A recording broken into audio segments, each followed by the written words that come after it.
Who talking? Good evening, Trinidad and Tobago.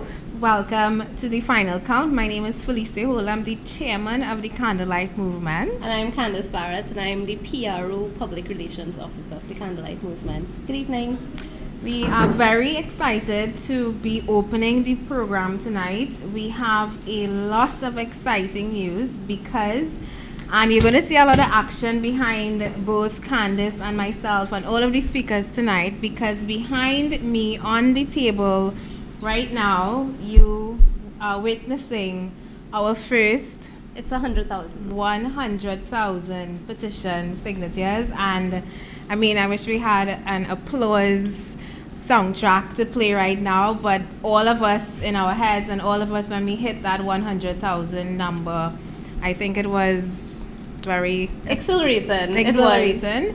And I mean, sorry to bring it across so mildly, but guys, we have hit the 100,000 target, and I want to thank all of Trinidad and Tobago, all of our counterparts overseas in New York, in Florida, in the UK, who have come together to make this a reality. Candace, we have hit the target. Yeah, when we were here last Friday, we were at just over 95,263. Yes. And we've had our team since then trying to collect, because we've had so many petitions out, and there are actually a lot of petitions that are still out right now. That we have said if anyone wants to bring it, it will still be included in the petitions that we serve on Parliament next week, Friday the 7th of May. And yeah, so we have been working so hard to try to get all the petitions together from all different corners of Trinidad and Tobago. Our team has been going through verifying the signatures, weeding out the ones that we are not happy with for different reasons, and making sure that whatever we do, it's very much unchallengeable. And we have literally now reached the 100,000. But we still have a lot of petitions that we have that are being counted right now in headquarters, and we are going to continue counting throughout the night, and definitely we'll definitely pass 100,000 by a good few, like tens of thousands. Yes, and you know, I want to say, I know after we had set that initial 100,000 target that we were going to aim for the 250, and as much as we did not hit, well, I can't even say that yet, because to date I still have people messaging me asking about dropping petitions. We, like Candace mentioned, we have a live count still going on outside, so we hit the 100,000, but we're doing the count now of the additional petitions. And I have to say, if it weren't for the COVID-19 scenario or spectacle, or however you call it, if it wasn't for COVID-19, I think we would have surpassed those numbers, the second target that we would have set for ourselves, out of the park. I know today we received the petitions from our Canadian counterparts, and they were letting me know that if it weren't for the lockdown situation over there as well, because they have such a large land mass to cover, that they would have been able to do a lot more as well. But at this point, I want to thank everybody, every single person, because I mean, all 100,000 plus of us, who would have added our signatures to this. This, I think, is now us setting our movement in history. We're 100,000 strong, and we're climbing. Maybe we might beat the current record for how many petition signatures have been collected, but you know, this is not about beating records, though. This is about us using the signatures and using the Candlelight Movement and the petition signing as a means, as a channel to actually stand up for something in our country, stand up for something for once. Somebody messaged me about 3 weeks ago, and she asked, you know, she called me to complain about high food prices, and she asked if the Candlelight Movement was going to take on high food prices. And I told her, well, you know, I agree with you, prices are skyrocketing right now, but we are focused on the safety and protection of our women. It's not that we don't care about other issues, but we want to, as Trinbagonians, this group, this Candlelight Movement was formed because we want to see an issue through from start to completion. And that's what you find a lot in Trinidad and Tobago. We get hot and sweaty about an issue.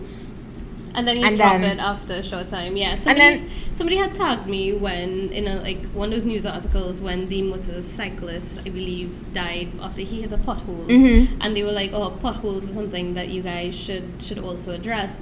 And I mean, when you think about the plethora of issues that we have in this country and things that are just not working. Like I was in a meeting yesterday and somebody said, what in Trinidad and Tobago is working? I don't even see the record anymore. And they used to say that was the only thing. I can't remember the last time I see the record. No, because now apparently they're just like, yeah, park in Port of Spain anywhere you want. And cause a bottleneck traffic, which is a whole next issue.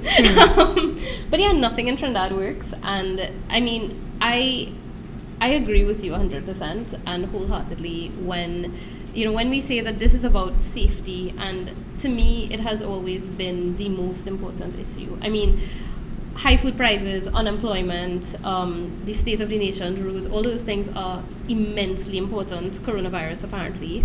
But to me, what could really be more important than the safety of our women and our girls and our citizens? Because it's for everybody. What we're doing is for everyone. Exactly. And I wanted to say, for the people who did not make it in, because I know we still have a lot of people who have not gotten their petitions, and I know this for a fact because that 769 number in the Candlelight petition is one of the numbers that has been receiving calls. It's my number, and today I was overwhelmed with just how many people were reaching out to say that they still have forms. One has 50 here, 50 forms, that's 500 signatures. So I know for a fact that we still have a lot of signatures outside. Today was the final count to reach to the 100,000 mark, which we have arrived at. We're still counting outside. But between now and May the 7th, which is when we go to serve those petitions on Parliament, we are still encouraging people to bring in your petitions. Yes, every signature counts. This is not about breaking records, like I said earlier, but it's about us using our voices, our collective voices, to champion an issue in Trinidad and Tobago that has been long overdue to be challenged in the courts, in our parliament. It's been long overdue to be addressed, which is the safety of our women.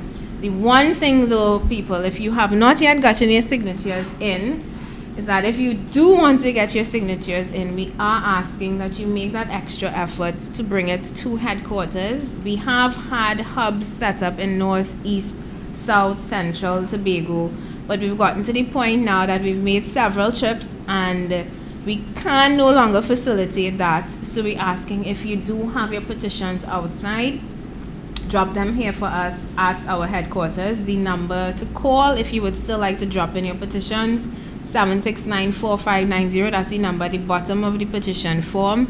We will try our best if we can to arrange and meet up with you. But if you know you for certain want your numbers counted, you know you want your name counted, you know you want your voice to be delivered and stamped and hand delivered to Parliament, you have to make that additional effort to get your petitions here in our headquarters, the headquarters of the Candlelight Movement, which is 14 to 17 Victoria Square, Park Street, Port of Spain. Yeah, and so we're going to take a break for a couple minutes.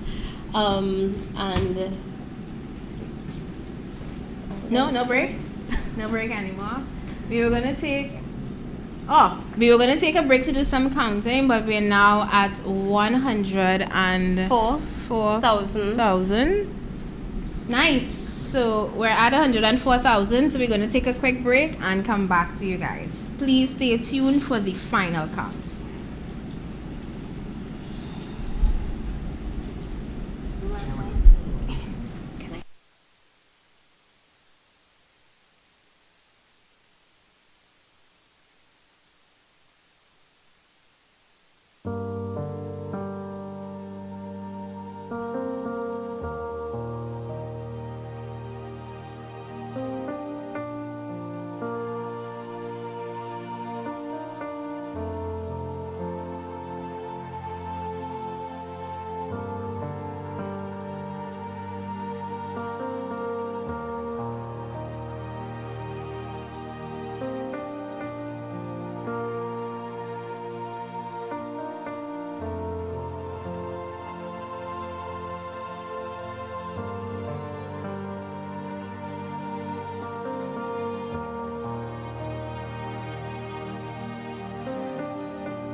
Hi everyone, and we're back. I apologize for the delay in getting back to you. We had some technical difficulties that we had to resolve here at headquarters, but I trust that you are seeing me and hearing me sufficiently right now. If you're not, feel free to leave a comment on the live and just to let us know if we're having any problems.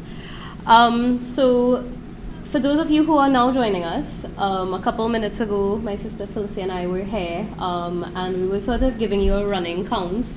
When we left off last Friday, which was the first count, the first big count of the petitions, we had stopped off at 95,263.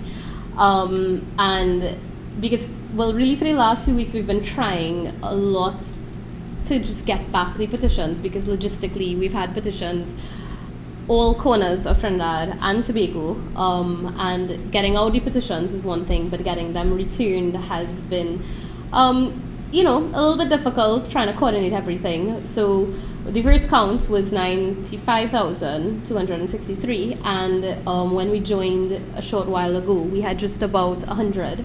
Right now on the table behind me, there's 104,000 physical petitions, which we have had our team go through. We have verified all signatures. You know, we check every single sheet that we receive to make sure that everything seems above board. And we should actually say at this point that all the petitions that I have just behind me are all from our local citizens. We have had tremendous support from those wishing to assist internationally, and so we have received petition sheets from Canada and the UK and basically all over the world with Trinbagonians, I should say, citizens who, you know, wanted to be part of this process. And you know, the amount of support that we have had has really been overwhelming. I don't think it was anything that we could have foreseen or envisioned. When we decided we were going to do this, we had some ideas as to how we were going about getting those signatures. And because of the tremendous support and effort and assistance that we have gotten from so many citizens in Trinidad, Tobago, and in literally all over the world, we have been able to do this, and we've sort of changed our process as we went along to suit whatever challenges, and obviously COVID has been one of those challenges. And when we made the decision to extend the serving of the petition during, I think it was the first couple of weeks of April. It was in March. Because it was supposed to run from the 5th of March, which was our launch outside Woodford Square, and go till the end of March. We, in light of all the numbers, we decided to extend the time, but we also extended the amount that we wanted, which was 250,000. However, due to really a lot of challenges, which are mainly contributed by COVID, the shutdown, the restrictions that started to come into play with us even having events and having to change the way we did things, and also trying to be responsible on our ends and ensure that we keep the numbers down in terms of any crowd that we may have had, to ensure social distancing, and, you know, just try not to do anything on our part to even have crowds. That is why we decided, you know what, we're going to wrap things up, because we also do have a responsibility to everyone who supported us, and everyone who was part of the process, and every single person, even if all you did in the entire process was to put your signature and your name on one of these sheets. You know, we felt that we had made a promise to everyone, and we had an obligation to everyone to just do this, bring this to an end as soon as possible, so that we can serve the petitions on the parliamentarians, and thereafter really hope that we can do everything we can to bring about change, even if it is the 5 points that we have requested in the petition, because you can't change everything. You can't make everything magically better. And one of the things that we had to consider when we were deciding the points to address was, we wanted to make sure that everything we were asking Parliament for was doable.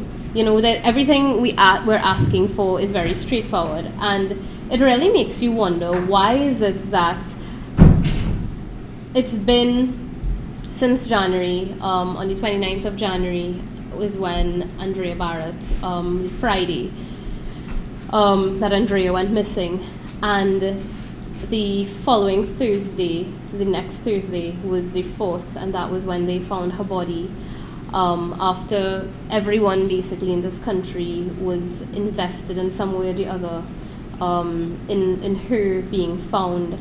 And, since then, nothing has been done to make our women or our children or girls or boys or country safer in a tangible way.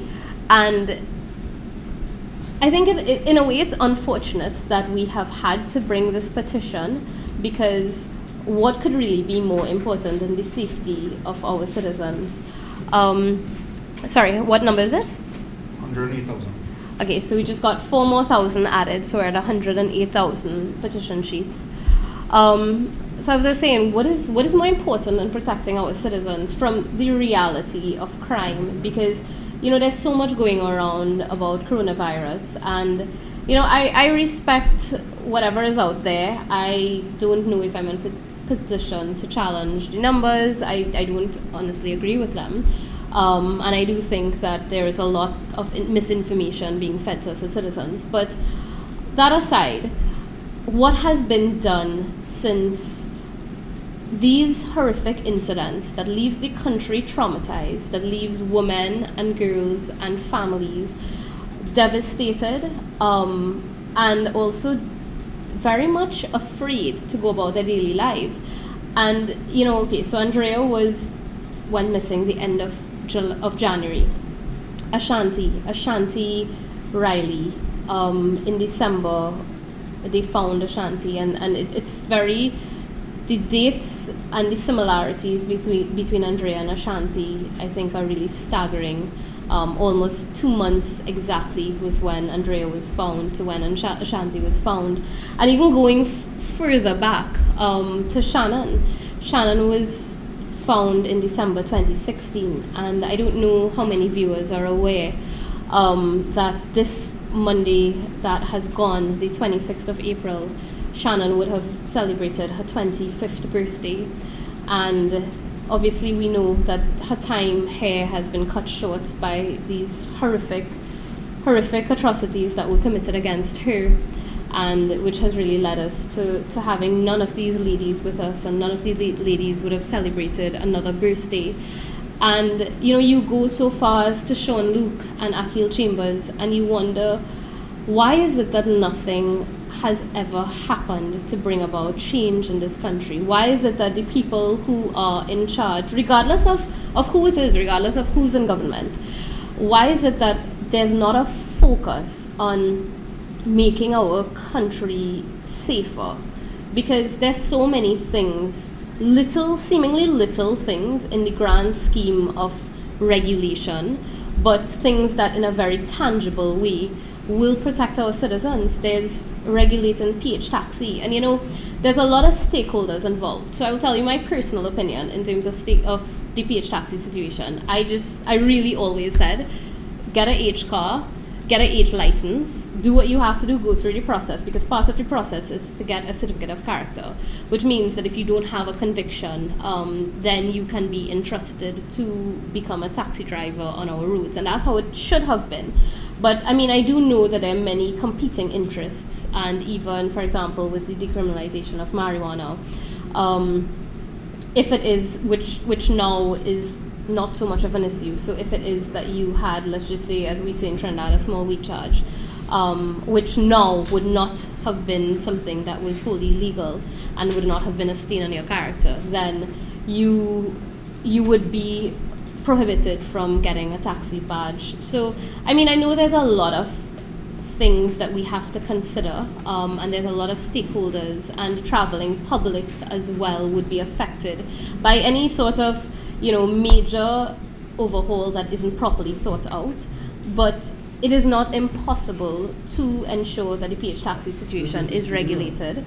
And it's not rocket science, it really isn't. And just in doing that, there's so many women who would not be robbed, not be raped. Yes? So, Anita, and I really am sorry No, it's fine. for interrupting our PRO, but I want to show you in the spirit of what Inchan called the Andrea effect. We have Mr. David Welch from Trio TT. Hi, David. And he is here. He came to sign, and he signed the petition, and I wanted him to get a look for himself. And what 100, was it 104? 108. These are 108,000 petitions. Now, don't break them out of the piles that they're in. Feel free to go through every section. Take a look for yourself. I will leave you in the capable hands of our PRO and our chairman. Welcome. Thank you.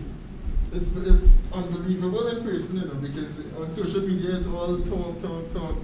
In studio now. Do you want to say a couple words? We have a live going on now. Yeah? I'm prepared. That's okay. I mean, I've seen you speak, so you're fine. All right. Well, good night to everyone joining me now and joining the Candlelight Movement. Now, I know it's a lot of bad blood and what would have been said on different platforms about Miss Holder as well, Philip Edward Alexander, and everything that is going on. Your mask, you can. Yeah, all right. So yeah, we know what's going on in the country today, and what have me here today, really and truly, Felicia, is to know where the country is at. That's your camera there. Yeah, to know where the country is at, and to see that there's a deliberate attempt to attack the movement of the people in Trinidad and Tobago, because I really and truly believe as well that all of this is an attack on every single one of these people here that would have signed a petition and would have signed not just for Andrea Barrett, but for Ashanti Riley, Rishma Kanchan, and all of the women across Trinidad and Tobago, and for reform as well. All right? Now, it took convincing her. It took listening to Stefan. It took listening somewhat to Philip Edward Alexander as well, a lot. It took listening to numerous of persons across the country to realize that despite political affiliations, despite different political parties, that people came together. Despite it all, people came together. And I'm stepping in your spotlight here because I want to applaud you for that. I don't think I would have ever imagined standing on the same platform with you. But the Candlelight Movement has been doing that from the start. It has been bringing some people that you would never expect to be together. And it's not because we want to be friends or we want to lime or we want to joke.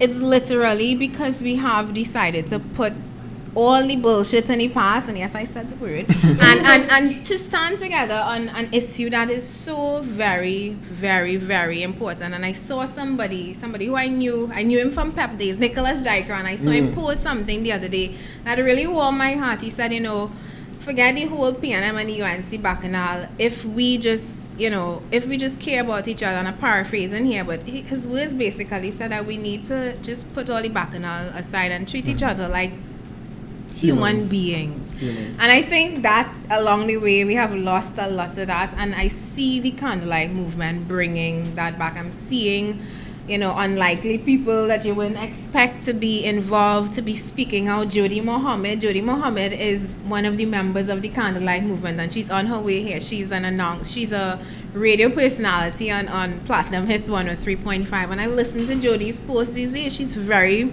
political, very vocal about what is happening in the country, and I think that's what this has managed to do. This has managed to make people find their voice again. I'm not taking a whole platform, but I am extremely. This is not just here. I had persons from the US that reached out to me, asking me for a number for Philip Edward Alexander, really? because they want to find out how they're gonna get the petitions across there. All right, and they didn't have one. They say, "I'll say it on social media and get one." But I know you. I don't know if you and Philip good, but I asked them for a number, and I sent them the number. And we good from today. Today we good. Good from today. From today. Agreed. From today. Yeah. But Miss Alexander, one thing, when you know what inspired me to come here today as well?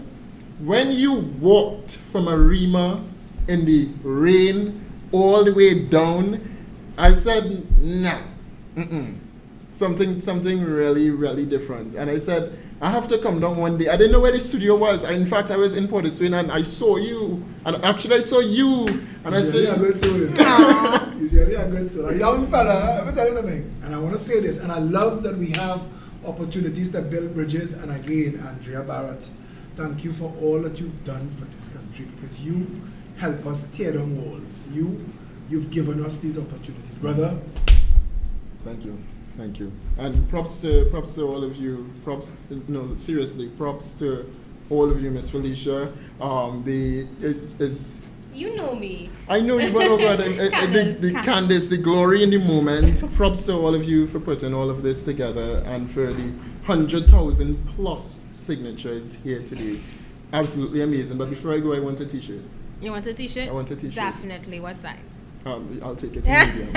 All right. And I just want to say right back at you, props to you for being a big person and coming here and making sure that you put your signature on it. And I want to invite, at this point, I want to extend an olive branch to everybody who we may have had bad blood in the past, not necessarily with me. You may not like Candace, you find her hair too long. I don't know. For whatever reason, you might not like us. You might like Satish because of the way he wears his hair. I don't know.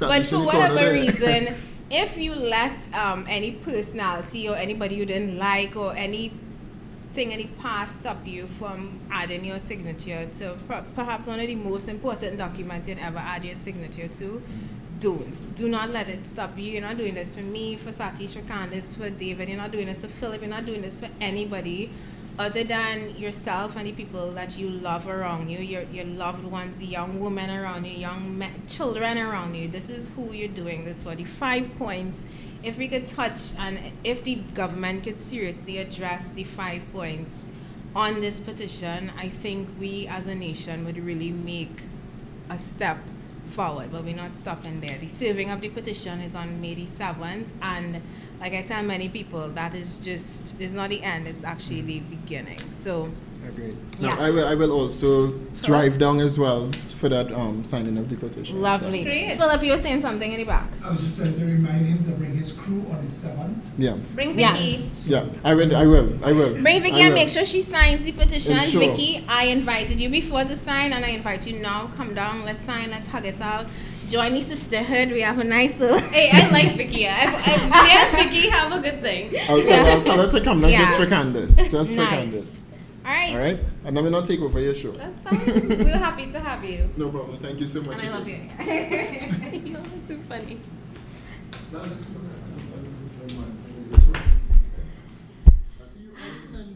What a truly heartwarming moment.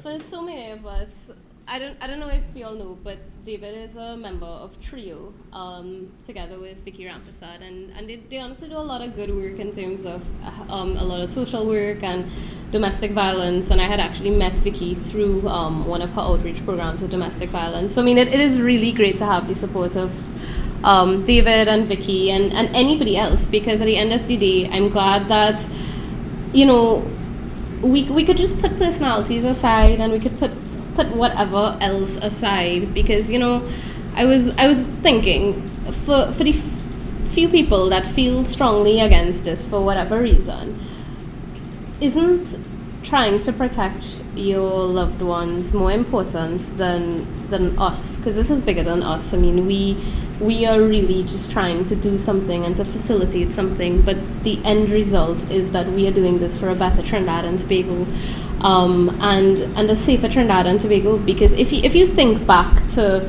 the 29th of January, when Andrea went missing, because that is the most fresh event, and we've had a few others that I will touch on, but that was really the catalyst. That it has to stop. And I remember the morning of, I guess it would have been the 30th, and my husband mentioned to me that there was another girl missing, and some of you may have heard me say this story before, but I'll say it again. I told my husband, I was like, I don't want to hear anything, because the way I felt when Ashanti had gone missing and when she was found, I did not care to relive that heartbreak, and I didn't want to cry any more tears for any more woman or girl that I had never met that would face some sort of horrific brutality, because that is what our country does. That is what happens. And I personally tried not to think about when they were looking for Andrea. I'm on social media, and I tried to isolate myself as much as I could to prevent my own heartbreak. And when they found her, and when they made the announcement that they had identified her body, I was in my office actually, and I closed my office door and I cried like a baby. And I cried the same way when Ashanti was found, but this time it was different because I was already heartbroken for so many years as to all the things that a woman have to go through in this country. And to me, that was the point. And I sat in my office and I cried for hours, and I felt so helpless. And we had all these vigils, and I questioned myself, and I said, this feeling, this absolute heartbreak and grief and trauma for this little girl that I never knew, and for her dad, and for Sally, who was quite close to her, and for everybody else that just felt so much impacted by her death. How much is this? 114,000 petitions beside me right now. And, we had all these vigils. And I think a lot of us who were there questioned, what could we possibly do? Because if you think back to what Ashanti would have gone through, and Andrea would have gone through, and so many of our women before, any one of us could be those women. Any one of us could be kidnapped, could be brutalized, could be raped, could be whatever else they did that I don't want to discuss because I cannot. I will break down on camera. That could be any one of us, and we could be Randolph Barrett. We could be Randolph on Friday night waiting for Andrea to come home. He probably cooked her favorite meal. It was Friday. They were probably going to chill out. Saturday you wake up, you don't know where your baby girl is. The whole country is looking for her. And at some point after days, you are literally looking for a body, because the chances of finding her alive, it's gone. And then this body was found, and I remember the clip with him being at a repo, and Ian Allen was there, and he was doing a live from there, and I couldn't watch it, because what that man, what Daddy Barrett would have been going through, that is something that none of us should ever have to face. But too many parents, Ashanti's mom, Candace, would have gone through the exact same thing. You have to go and a body is found, and it may be your baby girl, and you have to somehow find it within you and will your legs to walk to that body, to look at a body in advanced state of decomposition and say, this is my daughter. How do you do that and even live? I don't know. And the parents of these girls, they have such a tremendous spirit and a resilience that I personally can't fathom, to be honest. And their situation is far too common. It's too common that girls in this country and women in this country go missing, and sometimes they're never found. And there are countless of women who are still missing after 12 years or 13 years or more or less, and their families will never get closure. Who knows where they are, if they are dumped somewhere in some forested area in Trinidad or wherever else they could be. And it makes you realize that human trafficking has to be a very real thing, because people don't just disappear. And out of that helplessness that I know we all felt, we came together, because that was another beautiful part of what happened to Andrea. It had an effect that I don't think any one of us in this country had ever seen, where we were so outraged, and we were so, as a country, deeply thrown in grief and heartbreak that we decided that we were going to come together. And we saw so many candlelight vigils all over Trinidad, and so many people had decided that, you know what, enough was enough. And it might sound a little bit cliche, but at some point enough has to be enough, because how many more of these are we going to allow?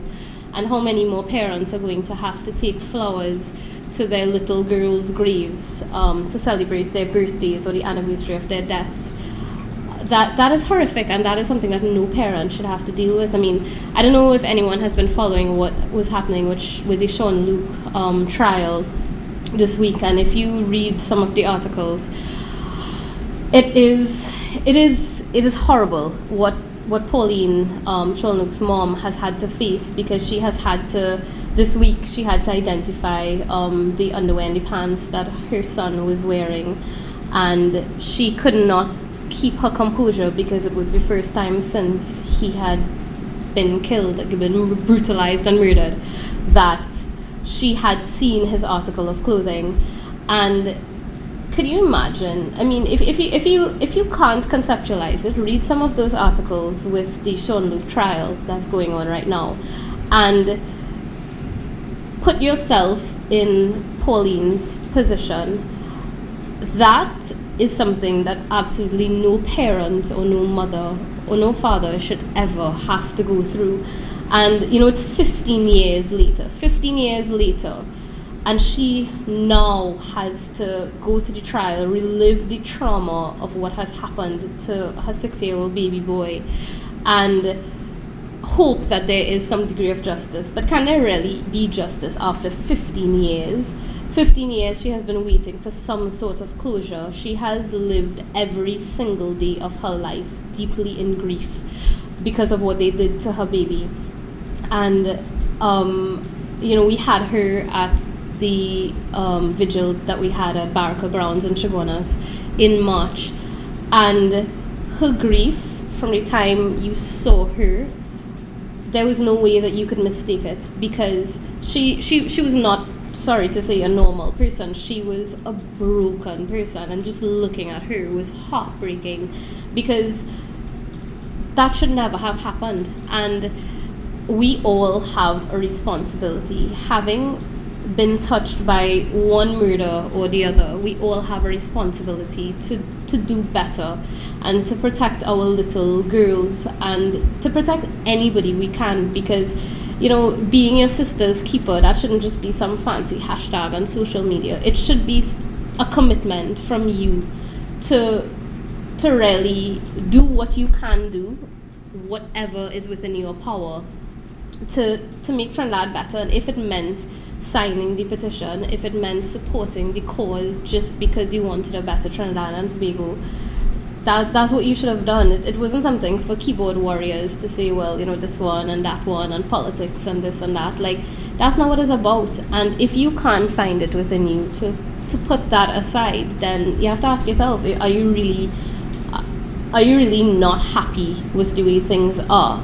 Because what are you doing? What are any of us doing to make Trinidad and Tobago better, rather than the usual complaining behind a computer screen and arguing on Facebook? You know, it has to be more than that. It has to be every single person accepting responsibility to make their country better. And every single newspaper article that I see every single day, and I don't like to read newspapers, but every article about the crime in Trinidad and Tobago, it reminds me of why I am doing this. You know, we had the granny, the 96-year-old granny, Utilda Joseph.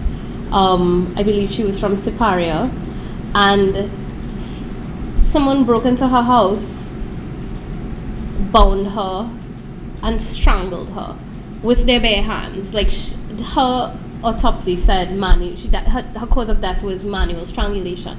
How does someone look at a 96-year-old little granny? 116,000 petition, guys. and the count is continuing. So please, I apologize for, kind of being a little bit back and forth.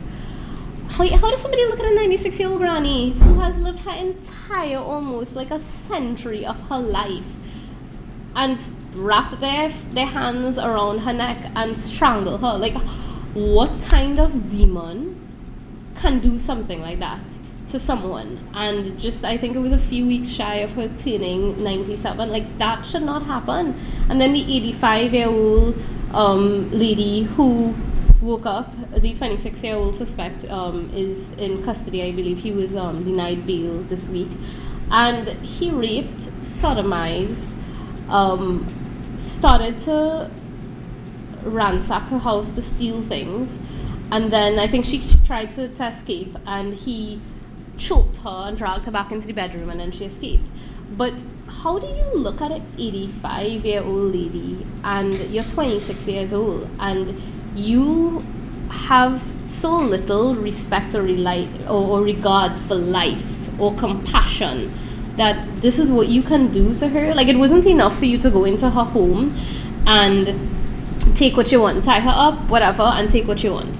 Like, the bandits in Trinidad and Tobago, I guess, are on another level, because the sort of atrocities. There was the couple recently, somewhere in South, the location escapes me, and they broke into the house, they beat the husband with a hammer, four of them gang raped the wife, they stole their stuff, packed it up in the couple's car, and left.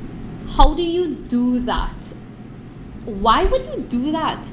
And I mean, for us, normal people, to us, we can't fathom something like that. We can't come to terms with something like that. But that is the reality of our country.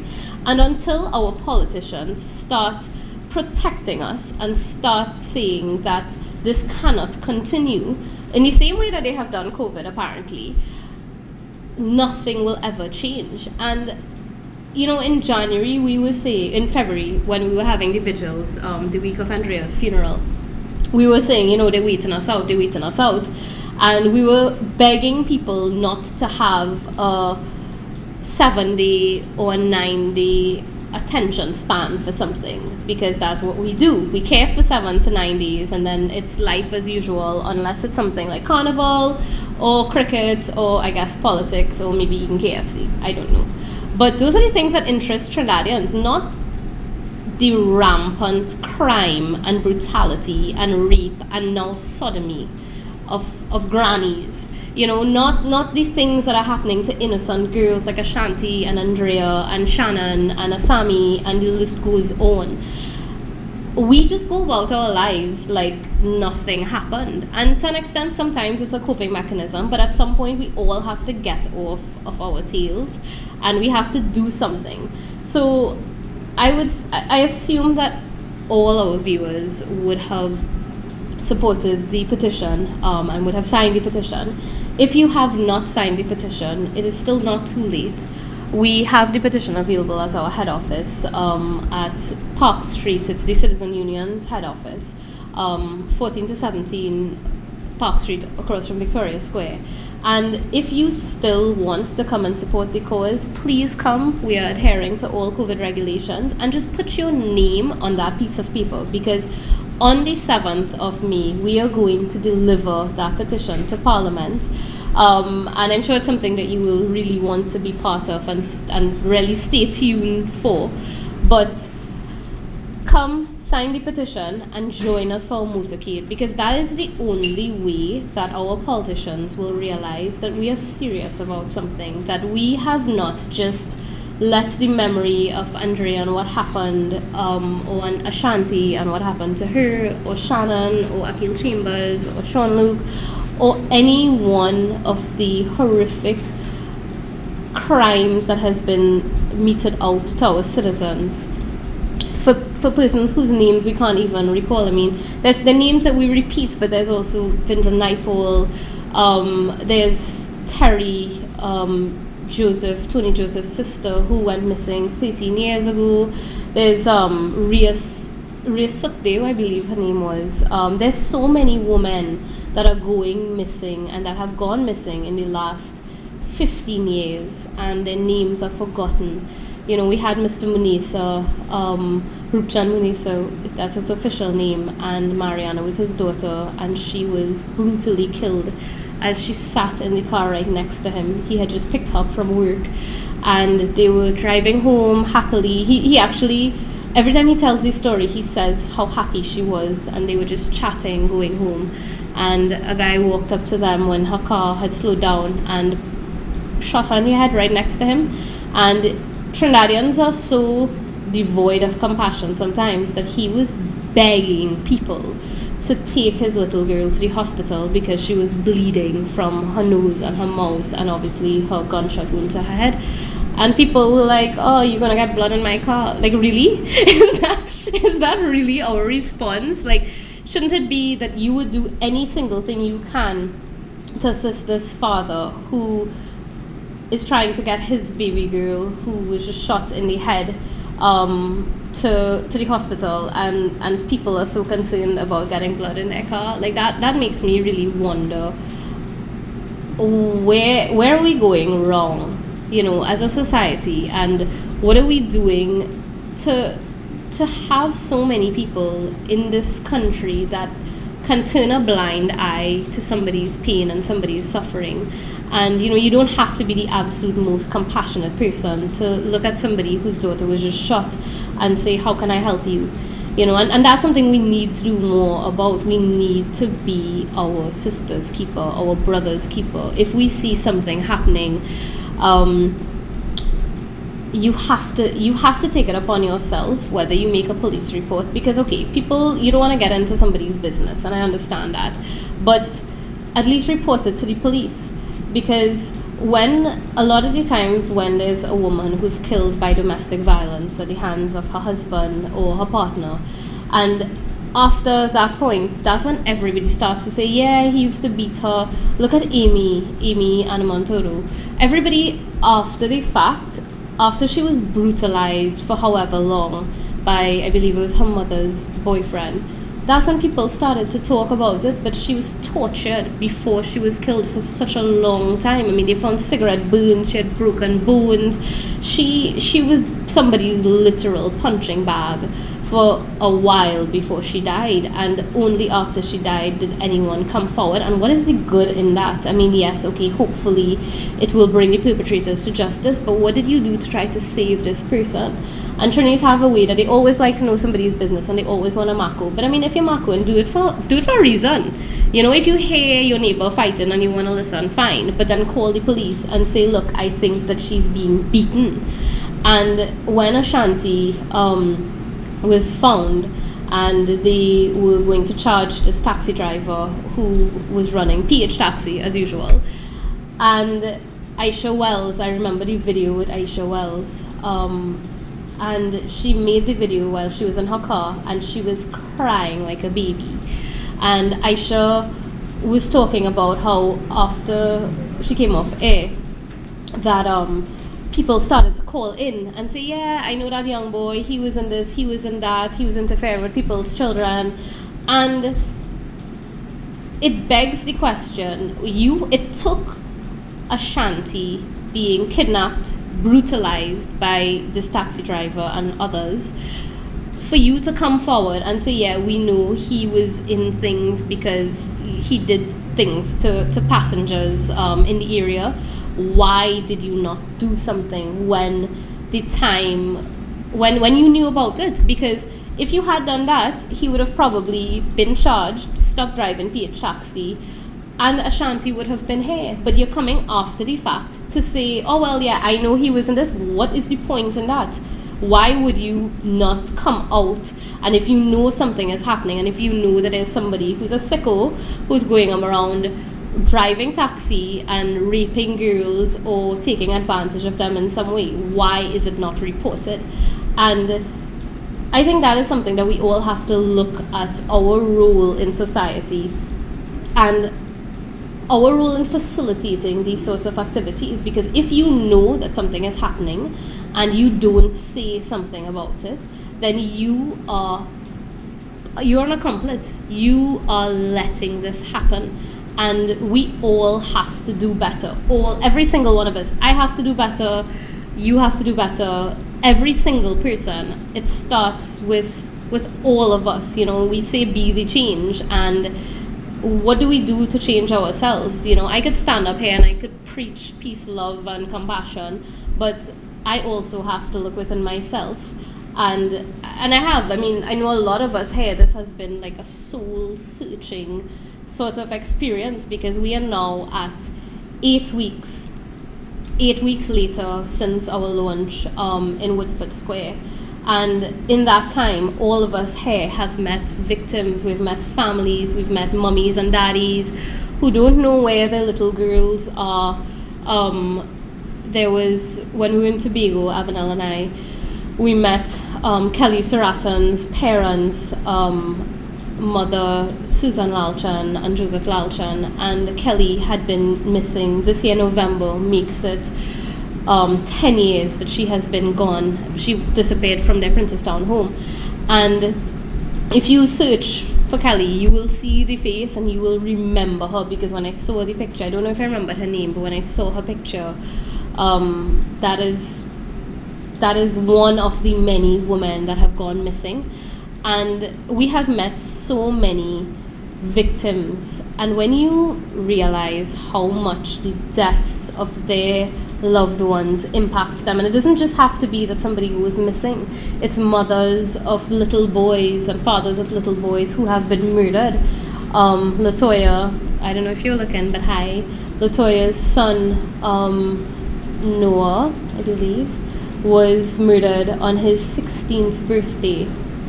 And you know, I and Latoya even set up a foundation for him to assist victims in whatever way, because a lot of those family members, they have actually set up their own foundations, and they have done that because they don't want anyone else to feel the sort of pain that they are feeling.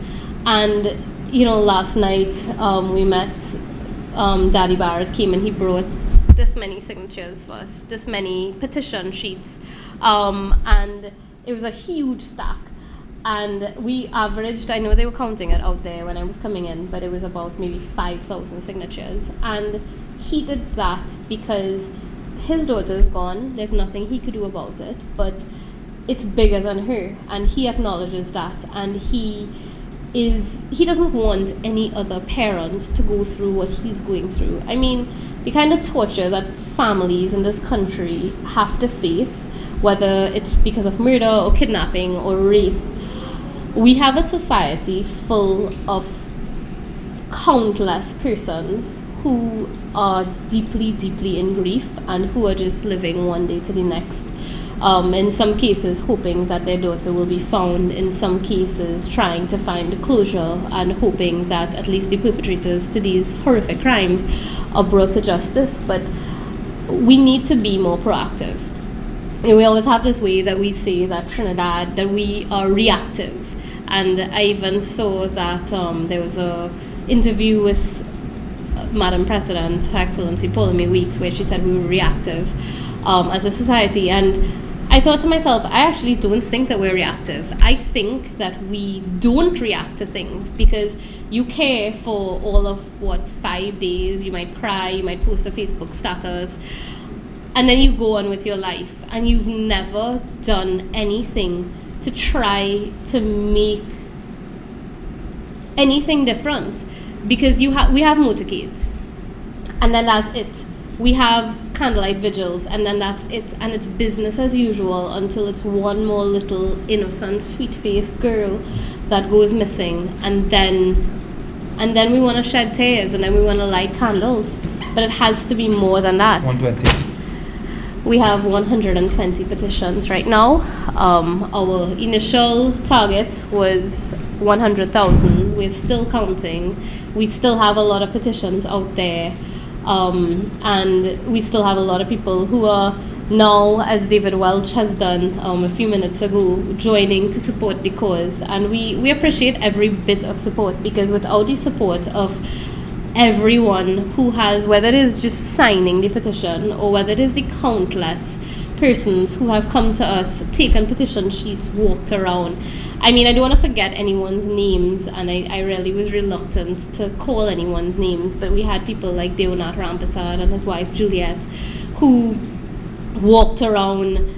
They're from Sandy Grande, I believe, and they were going to Mayaro and Manzanilla and Grande, and they walked around Trinity Mall to get signatures, and every day for, I guess, a week or so, they had a schedule as to where they were going to go to get petitions, and he would send me WhatsApp photos of different places he was with people signing the petitions. And, you know, people like that, just, they're doing this because it is the little that they can do to try to make their country better. We had Curleen Cooper. Curleen is from Rio Claro, and Curleen has basically been our Rio Claro liaison, who has taken the petition, taken T-shirts, distributed to different areas in Rio Claro. She's had petition signing sort of events in Rio Claro. We've had so many people. I mean, we've had Reshma and Steve. They have been volunteers from day one. Reshma just called me and she said she still had petition sheets that she wants to get to us. We've had Kamini Soman in Tobago, who is the head of an organization. It's a domestic violence organization, Persons Against Domestic Abuse, PADA. And she is our Tobago affiliate. And in the second week after the launch, Avenel and I went to Tobago, and she very graciously accommodated us. And she had a sort of soft launch for the Candlelight petition in Tobago, in the Scarborough Port Mall, I believe it was. And she has been our person in Tobago who has been sort of distributing petition sheets, picking up. People would call her and say they want to find out where they could sign in Tobago, and she would direct her. There's so many people that I can't even remember everybody's names, but we are all part of this amazing movement, and every single person had a role to play, and the kind of support that we have gotten for what we had to do has been completely mind-blowing, heartwarming, and tremendous. We've gotten so much support from people who really just want to do whatever they can to make this country better. And one such person is with me right now. It is my fellow committee sister, Jody Mohammed. And I actually first met Jody on our last night of the vigil, which was when the night of Andrea's funeral. And Jody was, you could see Jody was a feisty person somewhere beneath her almost shy exterior. At least that was my impression of Judy. But when we started, I saw a fire and a spark in Judy, and I think that's how we all feel in different ways. I mean, Avenel is the one who brings the thunder. And you know, I don't like to speak after Avenel because I can't. I can't match her energy. But you know, we all feel so deeply personal about this cause, and it's something that's very dear to our hearts. And I know Judy, regardless of what she's had going on, she has been this fiery, bad, I can't say the word, but she's bad. And she's here, so I will give way to Judy, and she'll say a few words. Hi, Jules. Hi, good night. All right. So we reached that big number, 126. 20, yeah. Yes. Oh, wow. I feel so happy to be here. I can't stop smiling now. Well, good night, everyone. I cannot believe that 120,000 signatures. Isn't that amazing? Anyway, good night, everyone. Good night, viewers. It's always a pleasure. I'm sorry I'm late. Baby duties.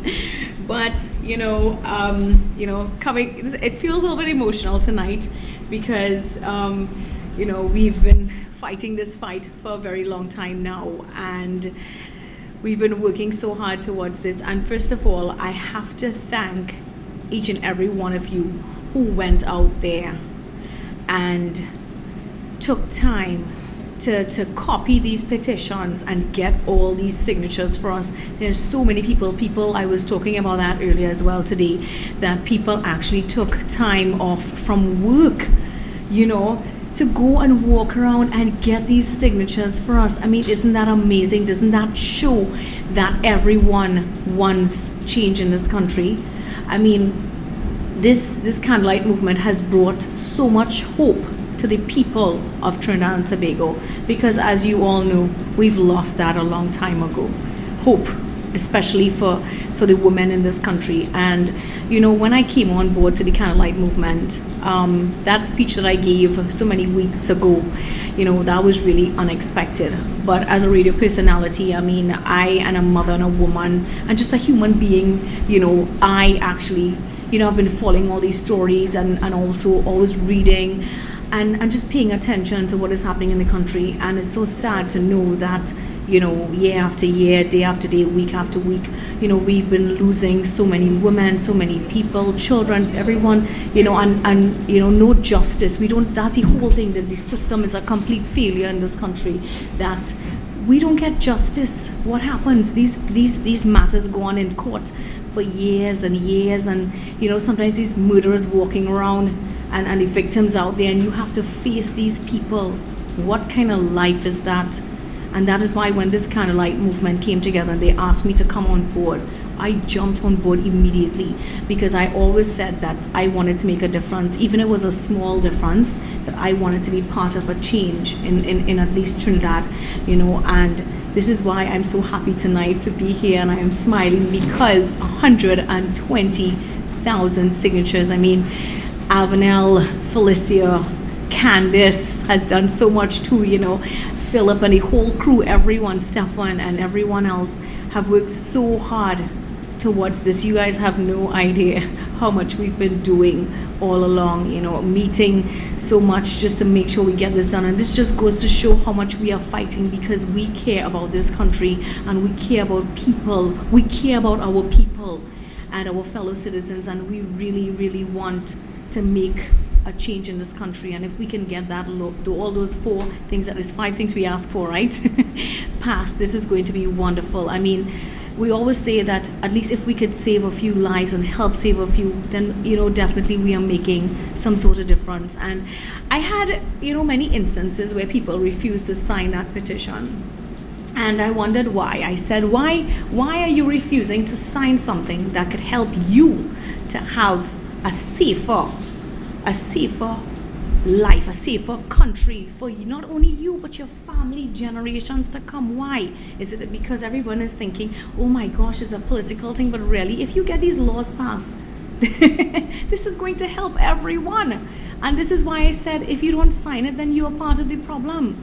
Because then you are happy with the way things are going on in Trinidad and Tobago. You are happy with crime. You are happy with everything as it is. You know, despite COVID, COVID didn't change anything. There's so many murders still taking place in this country. It is unbelievable. I actually stopped reading newspaper because I don't like to read it. So many, it hurts. Because sometimes I'm wondering, am I the next victim? Because we all know women are the biggest targets in this country. And every single day I talk about this. Even when I post my videos on Facebook, I say that. Because as women, you go outside and you never know. You're always looking over your shoulder because you're so concerned. You're holding onto your handbag. You're holding onto your kids. You have to be so careful. If you go to the banks, you're worried. If you go to the supermarket, you're coming to your car. If you don't have your key in your hand, I am telling you, because I panic all the time. Because I am always wondering if someone is following me, if someone is looking at me, what is happening? Are you all comfortable with this? Are people really happy with living a life like this in a small place like Trinidad and Tobago? I think this is really sad. Really, really sad that we have to live like this and live in so much fear. Imagine the US is talking about us. That is so bad that we are on a list, you know. Trinidad and Tobago is on that list for having a very high crime rate. And that is really, really, is really sad to know that people used to love Trinidad and Tobago. I remember meeting people from all over the world and they always say, oh my gosh, I can't wait. I want to come to Trinidad and Tobago. I'm looking forward to Carnival. I really want to be part of this. But now, people tell me, oh, Trinidad, I could not come there. There's so much crime. I would be, no. Why should people be saying that? Trinidad is a beautiful place. And it's so sad that now everyone wants to run from this country due to bad governance, especially. And, well, that's the whole thing, is bad governance. But we have to hope and pray that, you know, change will come soon. And this is why I'm so grateful tonight. And I will smile again, because 120,000 signatures so far. Isn't that absolutely amazing? If that doesn't say something, then for those of you who refuse to sign that, let me tell you, that says a lot. It says that if you don't want change, there's so many other people besides us in this country who really want to live in a much safer society. It is time that we stop, you know, dealing with everything, and it's time we just stop saying, okay, well, it's another life, another person, what is being done? No, you don't get things done by just sitting down and talking about it, you know. You don't get things done by going on social media and ranting about it like most people do on all the, what you call them, the keyboard warriors who sit there and they type and type and type and type. And do you see them in person? No, some of them have even fake profiles on Facebook. What do you do? No, but for people like us, like the Candlelight Movement, we got out there. We got out on the ground. Philip walked from Arima to Port of Spain. Doesn't that say something? There are people who really and truly and genuinely love this country and care for it, because we all want a safer place. I want to be able to go outside and walk without having to worry about somebody coming to attack me. I want my kids to be safe outside. I want my friends and my family to be safe outside. I want my friends to now tell me, you know what, I want to come to Trinidad on a vacation. You know, what happened to that? So unfortunately, this is what it came down to, and this is why this is behind me here. I'm really, really happy about this, because this is real stuff. Look at this. These are authentic signatures from people who want change in this country. I cannot even begin to tell you how happy I am. Look at this. And I think we still have a lot outside as well. So, like I said, this is just the beginning, and let us hope and pray that this could make a difference, because I think the Candlelight Movement is here to stay, and we really want change, and we really want to fight for a safer and better country for everyone. And again, I just want to thank each and every one of you again who came out and made it their business to sign this petition, to get their families to sign it, to get the offices wherever they work to sign it. So many people at offices, different places, picked up the petitions and made copies and got it signed for us. For those of you who donated a lot of things to us, I just want to tell you, thank you from the bottom of my heart. I'm very grateful for that. And usually when I ask for things, you guys, you know, jump on board immediately and say, Jody, how can I help? And you guys are still telling me that, and we are grateful, very, very grateful, because without everything and without everybody's help, this was not going to be possible tonight. And I can't believe this. I am really, really happy. So again, I want to thank each and every one of you for going out there, and, you know, for those of you on the live right now following us as well. And let's hope that, you know, when we deliver these petitions, we can see some sort of change in Trinidad and Tobago, because that is all we want. All we really want, and this is what we want the government to understand, is that all we want is a safer country for the citizens of Trinidad and Tobago. That's all. Anyway, have a good night, guys. And I don't know who's joining me next. Felicia, are you coming up next? So let's let my sister come on board. Felicia, she'll be joining you now. Hi. So thank you very much, Jody. And I'm not here for long. I'm just here to introduce our next speaker, who's going to talk a little bit briefly with you guys. This young lady has been with us from day one of the Candlelight Movement. And when I say day one of the Candlelight Movement, she was here with us before there was even a Candlelight Movement. She was there the first night that Philip came out and lit that first candle. Myself and a couple of others, there were a handful of people there, maybe about 20 to 30 people if we had so much. I think it was less than that on the first night. And this young woman and her mom came down. They left Chagonas to come and light that candle and stand in solidarity with Philip and myself and the rest of the people who would come to be a part of the Candlelight Movement as we have it right now. So I want to welcome her. Her name is Precious, and she's gonna come and say a few words about her whole experience with the Candlelight Movement, as well as what brought her here in the first place. Precious. Thank you. Good night, everyone. The experience that made myself and my mother come down to Port of Spain that night when we saw Philip on his live, when he lit that first candle, is because we felt that we needed to be in Port of Spain. We needed to show support for the reason that he is lighting that candle, and it's for all the victims. Andrea was the main reason, but for all the victims that lost their lives, that are still missing, that are still waiting for justice, family members that are still waiting for justice for their loved ones. And we wanted to be there. We wanted to be a part of the cause. We wanted to be a part of a movement that would change our country and would bring positivity, that would bring justice to the people of Trinidad and Tobago. And the experience for me was a great, and is still a great one, where you meet young women, you meet families that would come on board and share their testimonies with us about their experience of losing a loved one and the pain and the trauma that they would experience every single day of their lives. Not one day passes by that they don't think, that they don't search, that they don't attempt to do something to find their loved ones.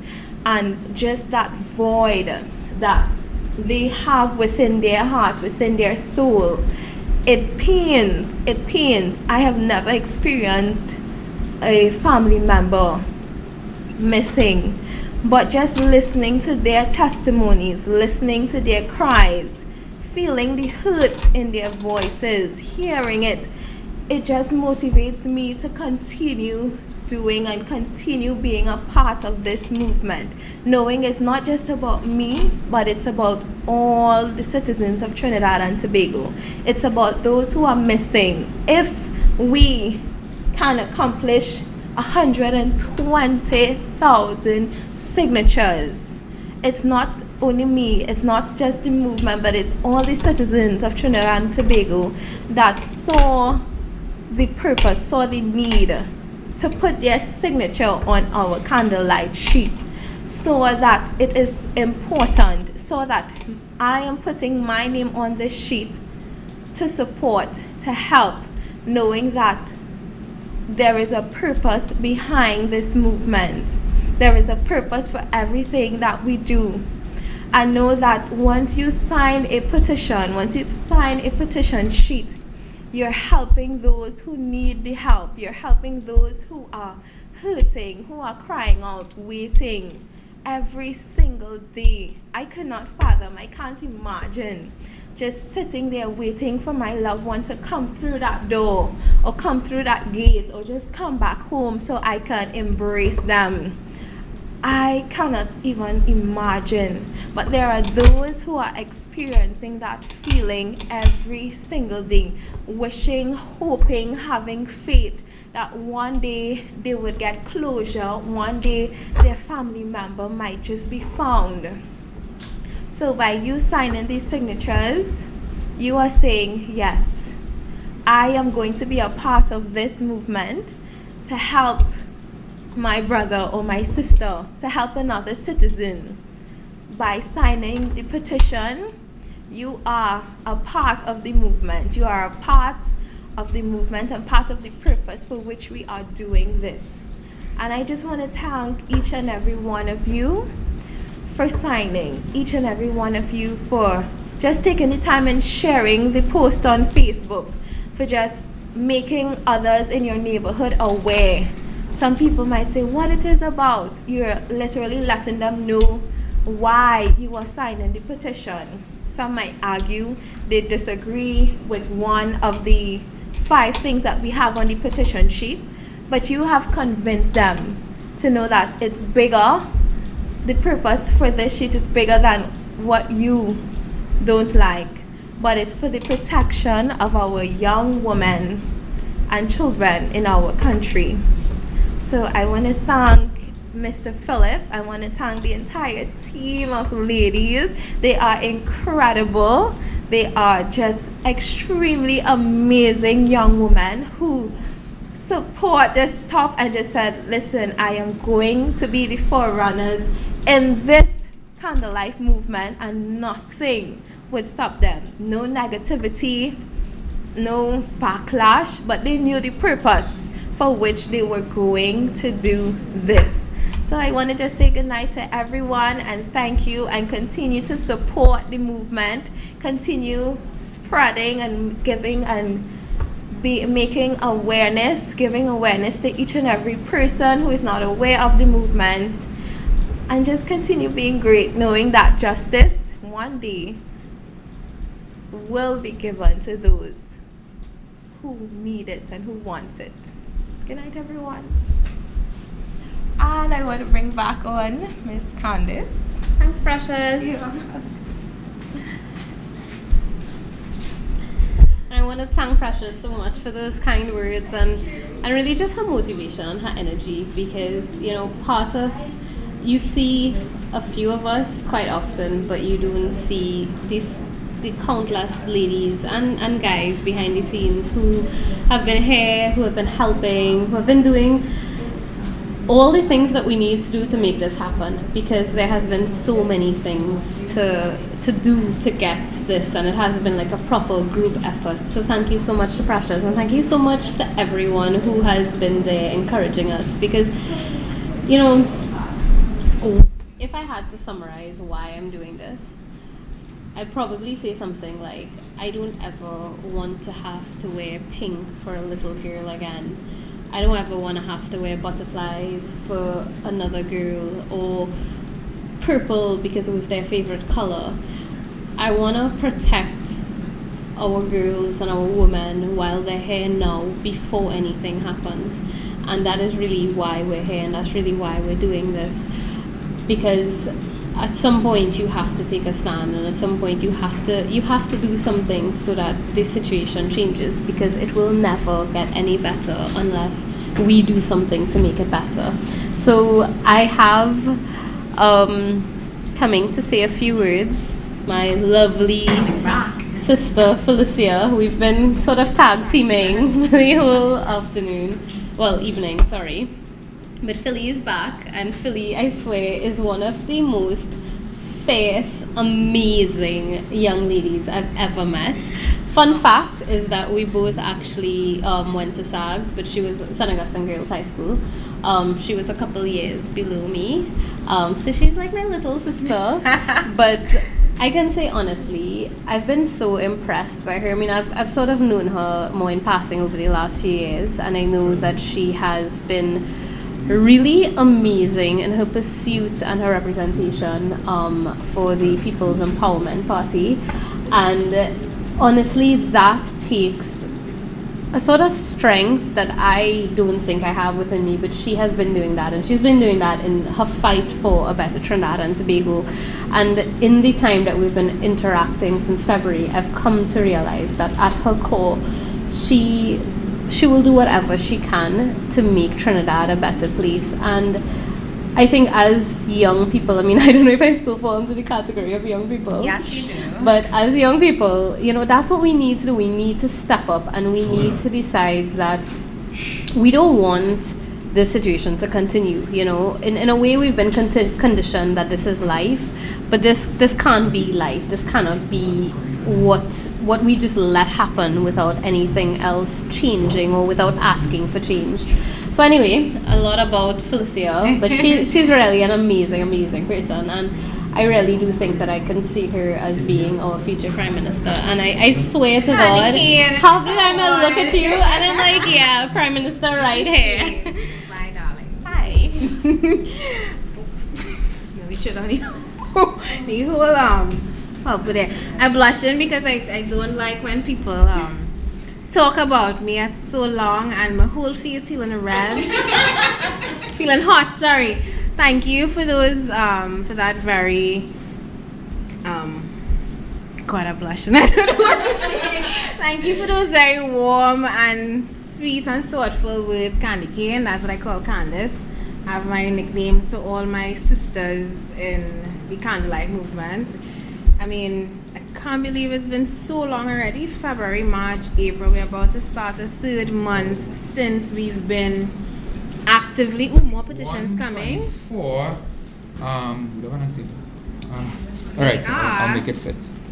At 124,000 petitions. Listen, like next, I'm so sorry we don't have that drum roll, but in my mind, the drums are playing, the applause, the thunderous applause is going off right now because I think that is an unbelievable number. I am super overwhelmed at how much we have been able to accomplish in such short time. And best believe this team, when we sign off tonight, we will be celebrating. And when I say we will be celebrating, we will be going home in our homes and socially distancing. Just kidding. But no, this is seriously something for us to celebrate. I know a lot of tonight you would have heard about the journey to getting to 124,000.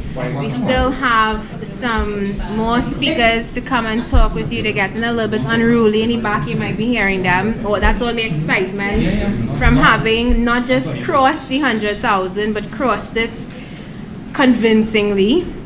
Yes, I just said it, Philip. 124,000 signatures. Unbelievable. And best of all, we're still counting. So we have a certain person in the building, a certain voice that I know you all have been waiting to hear from tonight. No, it's not Philip.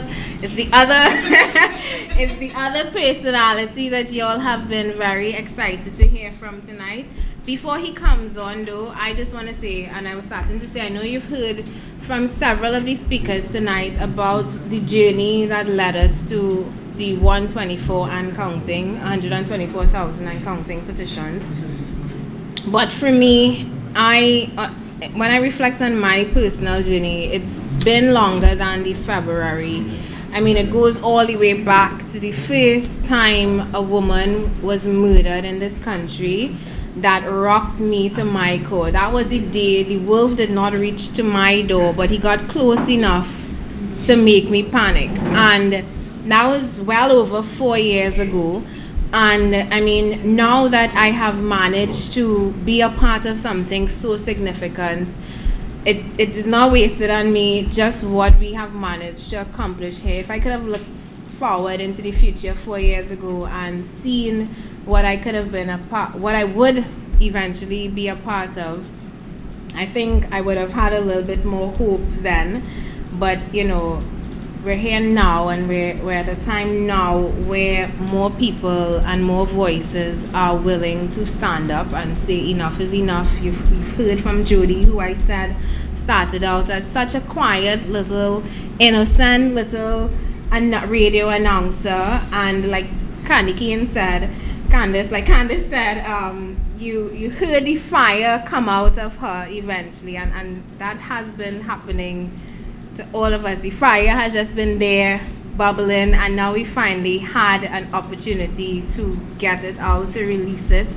The Candlelight Movement has been so cathartic for all of us. It's been emotionally draining too, I have to tell you. There have been a lot of long nights, sleepless nights. Tonight is not going to end for us, because even if we sign off and we still have petitions outside, we will continue the count.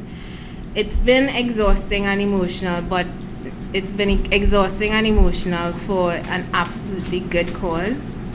I'm very proud of where we have gotten as a country. I'm proud of myself, I'm proud of my team, I'm proud of all that we have managed to accomplish. And if this is the last time you hear from me tonight, I just want to say, from me to you, Trinidad and Tobago, you have made me extremely proud, and I want to congratulate every single one of you.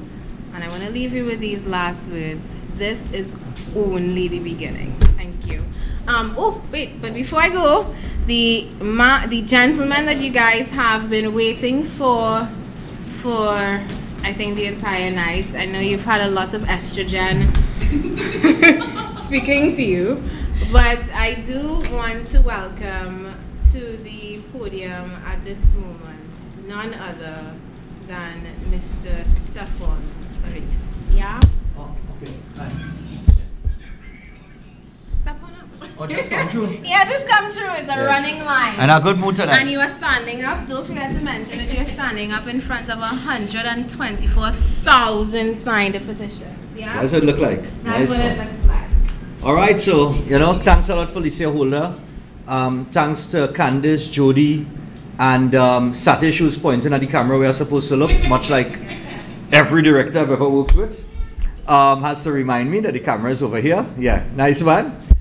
Thanks to Philip, of course, and the rest of the team outside who carried on the count. So, I'm in a good mood tonight and a calm mood. I don't know if anybody was fiery tonight. Not yet. I'm not rich yet. Oh, well, I see what's going on up the road. A lot of trucks loading up Avenel and Itnak, getting the job done for St. Vincent and the Grenadines.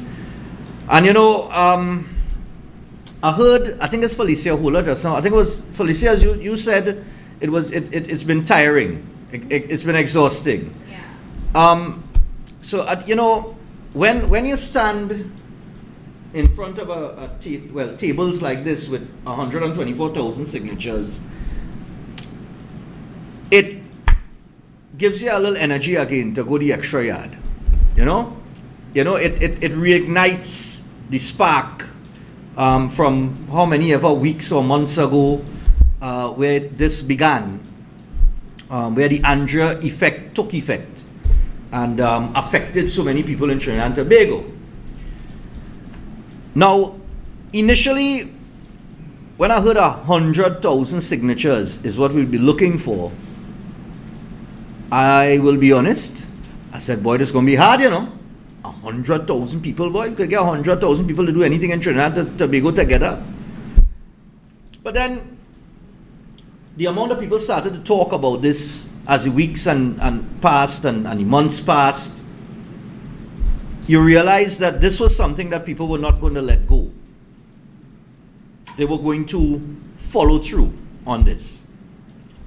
And, the road has not come without its obstacles and distractions, but I think we've been focused enough to stay on track. I remember the last meeting that I attended, which was week before, I think it was, where we were sitting down, we were discussing the way forward in light of the spike talk we were hearing and the position that the government would be taking moving forward with COVID-19. That's long before we ended up in this full lockdown.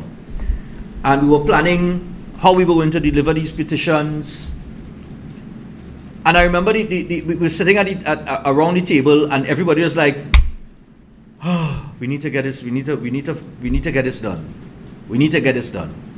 Because every member of the team, for those of you who do not know, we have jobs. We have jobs, with the exception of probably Philip, who is, I don't know, because when he's not here, Philip here every day, and when he's not here, he on Facebook. He either sitting at home in the night doing a live, or he doing it from the car in the day. So I don't know when he's got time to work. But this is the reality. I like Duke on a 5-year leave. You leave like Duke, nice one. No, but we have jobs, we have a life outside of this, and we try to get everything done as best we can and focus on many different things, like Avenel, who we mentioned a little while ago at the start of this.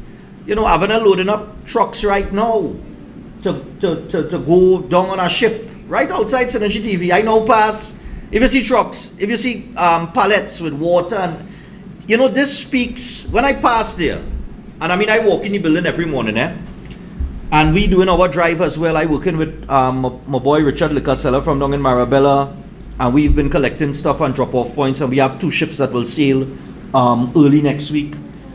We had Call Fire come on board with us. and they have lent us some support. But my thing is this, right? With what's taking place right now, with all the goods that we have been transporting over to St. Vincent and the Grenadines, I think within all the negative vibes that we have to live with in Trinidad and Tobago, it's a ray of light and sunshine or positivity, however you want to term it, when you see that we live in a country with people that actually care. They care about something. They care about things. You know, we don't drop our shoulders and you know, we don't respond out of ignorance all the time. You know, we are a giving, loving people. All right? And the support that I have seen for St. Vincent and the Grenadines, because this is it's a natural disaster. You know, somebody, and even in the positive vibes, you're still getting negativity. Like I said a little while ago, throughout this journey, we faced our obstacles and distractions. And those obstacles and distractions have come from ordinary citizens like me, you, everybody here, who took a position because they're responding and reacting based on emotion. And I always say, whenever you respond and react based on emotion, you're in trouble. You have to look at an issue, you have to judge it on its merit, and then you have to decide how you want to move forward. From the time you bring emotion in it, you're in trouble. You're going to reach absolutely nowhere. So, you know, even within that, we got our negative comments and so on and so forth. Up to today, I was doing a live and I see some little negative comments floating around. And you learn to ignore these comments. You learn to ignore it. St. Vincent and the Grenadines and what's taking place there, within all the positive vibes of people giving and helping and saying, yes, I want to help, whether it was a case of water or a tin of corned beef or a bag of groceries, whatever it was, you still are the people that come in and say, you know, all you're doing things for St. Vincent and the Grenadines and it's our Trinidadian suffering. You know what I mean, fellas? You know? But it's a natural... Yeah, it's like we don't understand the difference between a natural disaster and a man-made disaster. Right? And it's the same thing, I believe, with the Candlelight Movement and the mission of these 5 things that we're going to pressure the government to get done in terms of crime and violence towards women. So you will have people who would have had thrown their negative comments our way, whether it was on pepper spray or a commission of inquiries a waste of time, or the PH driver thing and go fix just so. But you see, my message tonight to you is we have to come out of that type of mindset. You know? We have to stop thinking of all the reasons why something can't happen and start moving towards thinking about how it could happen. When we reach that level, we're going to reach somewhere. Alright? So I am very proud to be part of this movement, and I cannot wait for the trumpet to song. Is next week? We get a trumpet player? We get one? We have one? We have a trumpet? Not yet, but stick up in. Stick up in? Don't go further. Don't go too much further with that. Alright, are you ready to roll out the Royal Guard, you know? Man coming through on horseback with horns and all kind of thing, you know, and yeah. So, you know, they're laughing in the corner, but it's true. I mean, when you're doing something, you have to do it in a big way, and I think this is a big thing for a lot of people. Imagine today people messaging me, and I looking at the chat that we have here amongst ourselves, and people still saying, hey, I have X amount of petition sheets, and I have X amount of signatures, and people still have petitions out there that they just have not brought in yet, but they have signed petitions, and I standing in front of 124,000 of them. You know what I mean? So I am sure that we're going to reach, if not cross 130,000 easily. And this is what we are going to deliver. And what I'm very proud of, as I stand before you tonight, is that these are physical signatures. These are real people. Took effort. Yes. These are real people that took time to pick up a pen, whether it was somebody that brought the petition to them, or they had to go and find the petition and sign the petition. They made it their duty to do it. And that is something that is very rare in Trinidad and Tobago when it comes to dealing with any type of issue. And it's important that we don't stray from what we want to accomplish. Because look at this week, just this past week, this story with the 85-year-old woman that was raped and sodomized by a 26-year-old, well, I can't even call him a man, a 26-year-old thing.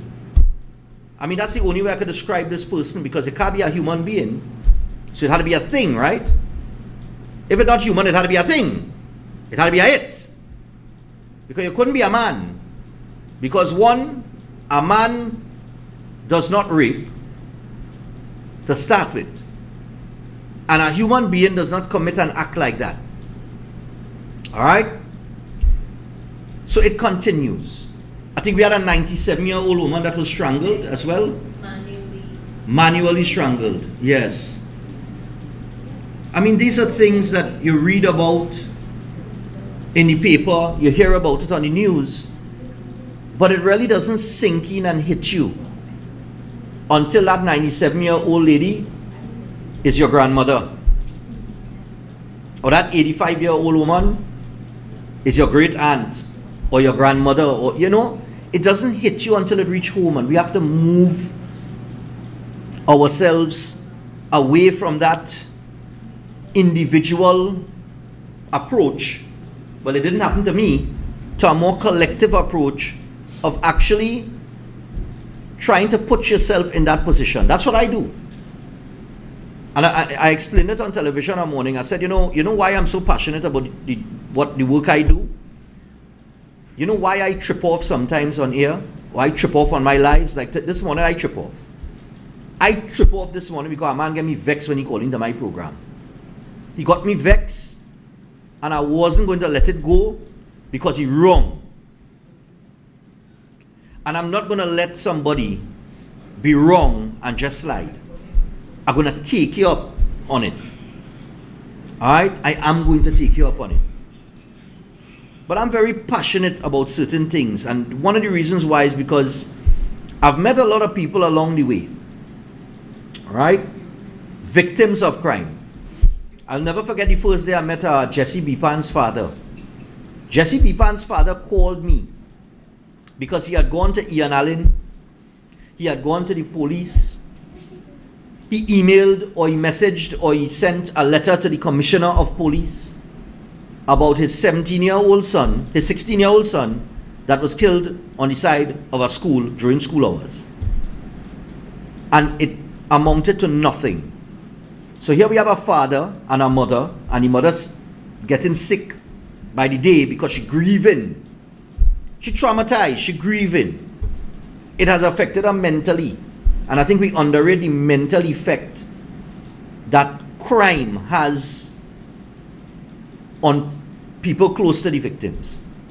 We really never absorb it yet, you know. We really don't understand it. It's only when you talk to the family of these victims, or you talk to victims themselves, that you get a better understanding of what they're really going through. You know? So I try to put myself in that position. Try to put myself in that position. And I ask myself, how would I feel? How would I react? How would I deal with this? So I kind of personalize almost every crime. You know? Anything bad that happens to somebody, I try to personalize it. I try to put it in my space. And that's why I react the way I react. That's why I'm as passionate as I am about anything that I'm involved in. You know? I mean, putting in the time and the effort is one thing. Sometimes I mightn't always be able to be here in person, physically. But, you know, I hear. You know? I will pull my weight. So, I just want to congratulate every single person that took the effort to sign this petition. And I was telling somebody today, I say, we're going into another lockdown. We're going into another lockdown. And people are asking me today to say, well, what's going to happen with delivering the petition?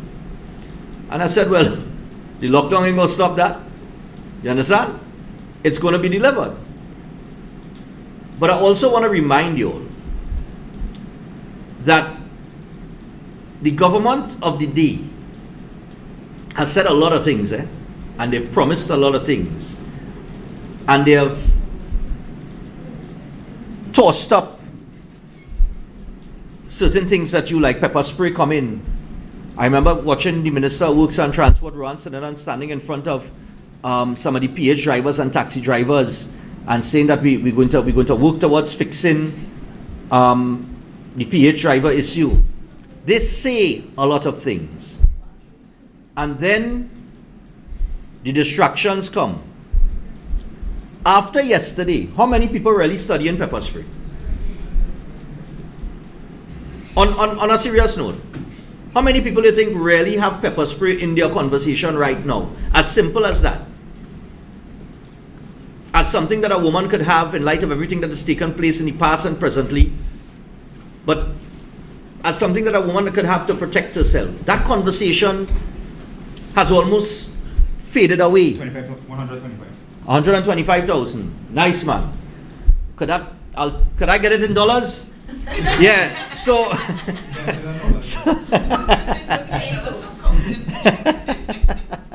all right, I'll take it all in ones. So, I lost my frame of thought there. I lost my frame of thought. Satish, where I was? 125,000 signatures. Yeah, that's where we are right. Right, but I was talking about oh gosh, Satish, you're listening to me with your headphones on. You must know where I stop before I get the 125,000. It stunned me, You said we weren't going to stop here. We were to continue.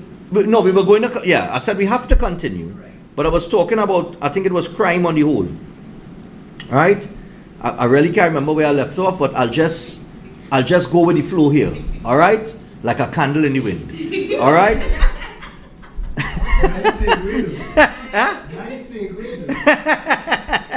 No, but crime. I was touching on the issue of crime.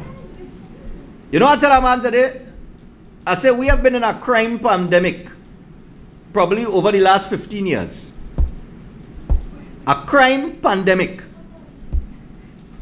Now we're in a pandemic in terms of COVID-19. We went into lockdown.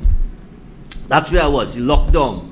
And how easily the conversation has moved from violence against women, from Andrea Barrett and Ashanti Riley and so many others like her, to all sorts of other conversations like vaccines and exemption and border control. That's how easy to change the conversation on you. And I guarantee you, by Monday morning, it will have something else in front of you that is going to be another conversation changer, and it's going to make you forget what happened last week Wednesday or last week Tuesday. All that you're talking about now, like Mark Hernandez. That conversation might be nowhere to be seen by Tuesday, because it will have something else coming at you. But while all of that is happening, you must always have your thinking cap on and pay attention and never let it go. If something is important to you, never allow the people that are in charge of running the country, the decision makers, never allow them to distract you and dictate the narrative to you. Don't ever allow them to change the conversation. The reason why nothing happens in this country is because they change the conversation easily. Pepper spray. You said nobody had pepper spray on them. Yes. Pepper spray. Thank Curleen for that. She watching and she remembered and she WhatsApp me. All right, nice Curleen. Curleen is our Candlelight Movement member in Rio Claro. Is Rio Claro? I thought it was Cedros, yes? How long they can this? Cedros is Candace. Candace tried to take us to Cedros on many occasions. We had several meetings. Well, where are we going next? Cedros. But like, I think one person was asking, where is Cedros? Candace had luck. Candace tried to take. Well, we would have made the trek. But you know, things just didn't pan out that way. To Alicia, please. Huh? And then Cedros blocked To us. Alicia. To Alicia? Alicia, I apologize, Alicia. Stefan, don't forget the day we was going. Uh-huh. Cedros blocked us. Oh yes! Oh yes! Yes! No. After many weeks of Candace trying to get us to go to Cedros, Well, yes, is what she tried to do. when we sat at the meeting and we say, yes, we're going Cedros. Cedros say we can't come. Cedros turned us away. They said they had a what? A family. It was a family. No, it was Easter weekend. It was Easter weekend. They party that weekend. Oh yes, they say yes. They say no, it's Easter weekend. You can't come that weekend. Alright? And blank. When everybody else was going to Tobago, pause, we trying to go Cedros. And we get blank. Better we go to Tobago. Tobago would have taken us Cedros. Hey. I apologize to Alicia again. I get the impression Alicia is from Cedros. Yes. Alright, nice. We were supposed to go Pinal. I think we were supposed to go Pinal as well. Yes. Yes, and I want to thank the people in Pinal, because I understand that we had a lot of petitions down in Pinal that were signed. Am I correct? Pinal was one of that's our stronghold area. That's our stronghold area, Pinal. That's right, yes. And Cedros. Pinal and Cedros. Stronghold areas. Alright? So no, but I mean we reach a point right now where, you know, we could smile, because I think we set out to achieve something. And you know, on behalf of all the people that signed these petitions, this is not the end. This is just the beginning. This still has to be delivered, and we still have to pressure them, particularly on that commission of inquiry into the criminal justice system. That is the one that I'm most passionate about. It must happen. We cannot let it slide. We cannot. The guy the 26-year-old guy had a criminal record, and the one who raped the 85-year-old one, I think he had some priors, and he outside. That's another example of the criminal justice system failing you. Failing you. And now he's denied bail. I saw that in the paper, I think it was this morning. He's denied bail now. Now he's denied bail. But how many people has he hurt? And I could imagine maybe that 85-year-old lady wasn't the only person in the last few months, or probably a year, or however long he's been doing what he's doing, committing these acts. So we still don't even know how many people whose lives he has destroyed. You know? So I mean, we're not going to stop. We're not going to stop. You know, I told somebody today, and they laugh, in terms of crime now. I was talking about crime being a pandemic, right? Our own personal pandemic in Trinidad and Tobago, because we haven't gotten grips of the crime situation ever. But here we are facing COVID-19 and going into a second lockdown. And I told the person, I said, look at that, crime. You see, just like COVID-19, I think crime, but not just like COVID-19, but crime is by far more deadly than COVID-19. By far. You could walk out your house at any point in time, or on your way home, as we've seen over the last 2 decades and more, or throughout life, throughout history, and you could lose your life. Somebody could take your life from you, right? Take you from your family, from your loved ones, take your children from you. And we have to live with that every day. But what do? We still come out of our house because we have to go to work, and we get things done. We got to drop the kids off to school. We live with crime, don't we, people? Oh, look at me, you know. They're on the phone, boy. Oh, they're on the phone. Yes, I see. Yeah, of course. No, but you understand what I'm saying? Oh, okay, sorry. You get up every day and you live with crime. All right? It's part of your life. It's in your house. It's in your house. It's on the pavement. It's all over. It's worse than COVID-19. And I told somebody today, I said, look at that, and I'm going to draw a comparison. All right? Get ready to be wowed, people. Get ready to be wowed. It might make sense and it might make no sense to some people. But you have a business. You got to get up, you got to go to work, you got to open your business, you got to make money, you got to pay your bills, right? But because you're faced with a crime pandemic, and I'm going to term it that way specifically because of the period we're in right now, because I know a lot of people hurting with this recent lockdown. So what do? You take precautions, right? As a business person, you take precautions. So you put in security cameras. Nice? You put a security by the door or in your building, right? Because I want to be secured. On top of that, you might put in some burglar proof, right? To reinforce the points of entry, right? Now let's compare that to COVID-19. All right? The cameras, we could, compare to the mask that you're wearing every day. All right? Because it covers your mouth, your nose, everywhere, right? And the cameras will cover the front yard, the backyard, the side of the yard, everything. So the cameras that you install is like the mask that you're wearing. The security by the door or in your building come like the hand sanitizer. Right? And that burglar proof is social distancing. And with all of that, you still have to get up and you still got to go to work and live with it. And when you look at the statistics on crime as opposed to COVID-19, and I know some people going to get a little touchy because they're living in fear, and the fear-mongering is real. But when you compare the statistics on how many people die by the hand of the gun every year, it is far worse or far greater than any deaths that we've had from COVID-19. But we don't lock down for that. Last year. We don't lock down. Last year we had 396 murders. 396 murders. Which is a good year. And right, and that was a good year, yeah. 126 deaths by COVID. And 126 by COVID within that same period. COVID. You understand? Just think about that for a second. We have 126,000. Yeah.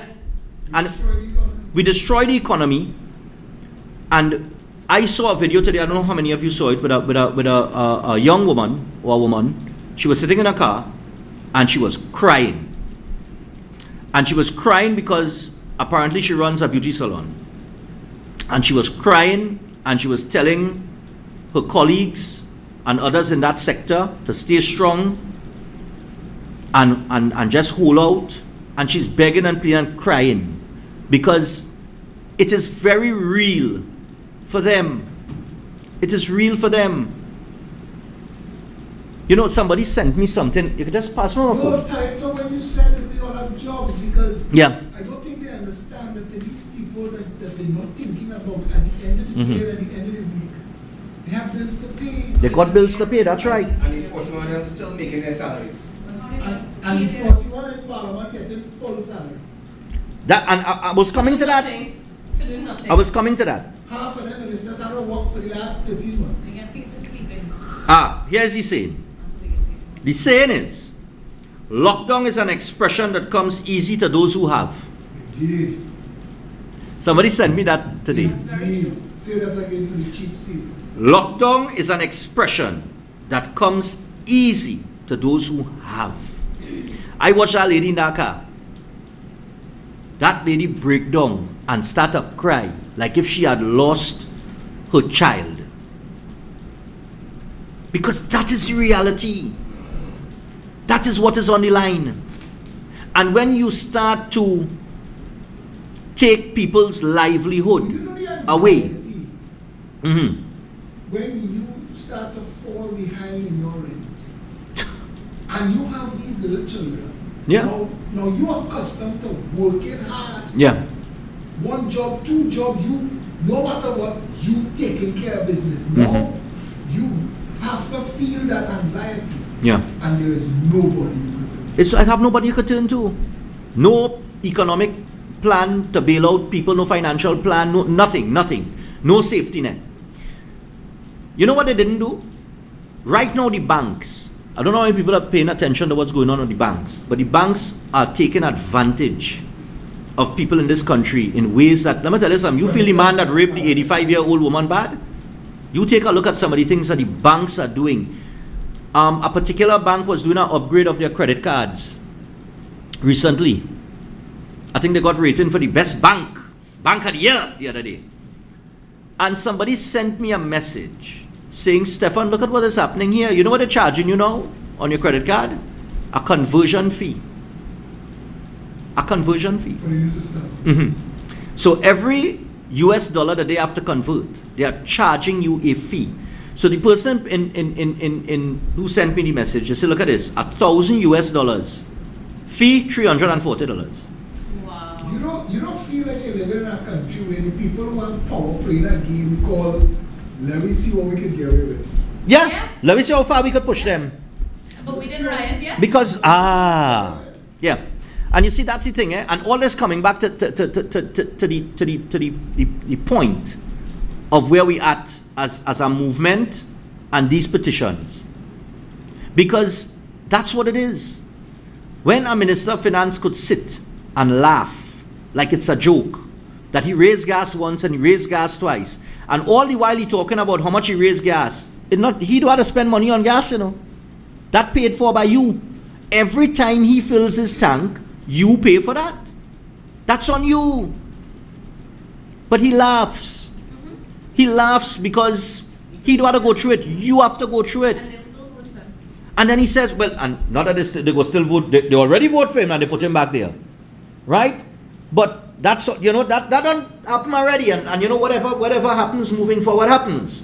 But my point is, that's how much they walk over you. And you know why they walk over you like that? You know what gives them the confidence to do that? Because they know in the drop of a hat, you will put that party symbol before yourself. You will put that party symbol before your children, future. You will put that party symbol before groceries to feed your family, or your water bill, or your light bill. You will put that party symbol there before anything else. And they know that. And that's why I keep telling people, this is a game of numbers. Politics on the whole is numbers. It's all about numbers. That's all politicians care about. When they come to you and they shake your hand and they ask you for your vote, you are a number to them. You're a number in a ballot box. You are not John Doe. You're not John Doe. From the time they shake your hand, smile with you, ask you for your vote, from the time you walk in, you are a number. All right, that is 10 people we talk to, 11, 12, 13,000, how much we reach, 334 people I meet today. You are a number. It's a numbers game, people. So, if you understand that numbers game, you will understand that you are in control. Why? Because you make up the most numbers. And because you make up the most numbers, you have the power to change things. But you can't change it divided. You have to change it united. This is 126,000 united people in our country with 1.4 million. And I throw in an extra 100,000 there for our Venezuelan contingent. All right. No, we have to. I mean, we have to acknowledge them. They are here. They are part of the Trini life now. You know. I mean, I saw a video on TikTok as we're having a little fun tonight because we're in a good mood with a Venezuelan girl saying "Pelao." I don't want to make no pelao. I'm from Venezuela. You want empanada? And it was, you know, yeah. Pelao. You want pelao? Yeah. You want empanada? Yeah. So, no, pelao. You know, but we are, listen, I hear it a lot of talk. I think Stefan missed the point of that one. What? What's that? No, Pela was metaphorical. Uh-huh. You don't want Pela, you want empanada. No, I know, but even self, it's the culture I'm talking about now. Our culture is It's culture. yeah. Venezuela. No, but no. Listen, the Venezuelans are here. They have become part of our society for however long again, and there are certain conversations taking place back and forth that, you know, it's a bit disappointing to hear, because I mean, I remember a time when Venezuela was very good to Trinidad and Tobago some years ago. I was a little boy then, probably, or maybe I wasn't born yet, but I kind of know the history of it. Philip would have been around. Because we know. Yeah. He around since the Egyptians built the pyramids. So.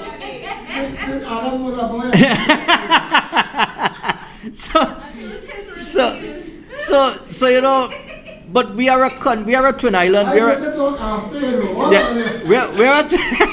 a twin island republic of many different cultures and people, and that's what makes us such a beautiful society. And that's why Trinidad and Tobago is my favorite place in the world. Not because I'm born here, but because of who we are. It's because of who we are. It's because of our nature. It's because of our culture. It's because nobody in the world could season food like a Trini.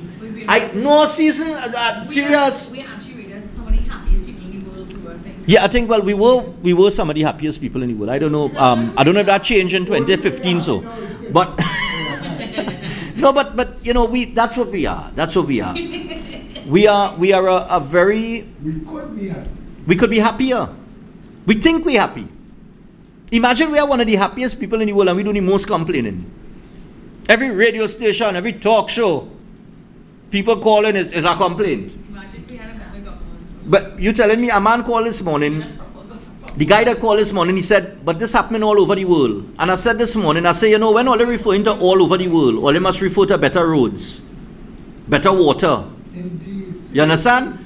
Don't compare, don't tell me all over the world when you're trying to justify a negative. Right? If I turn and say, why does people in Penal don't have water 24 hours a day, every day of the week, don't defend it.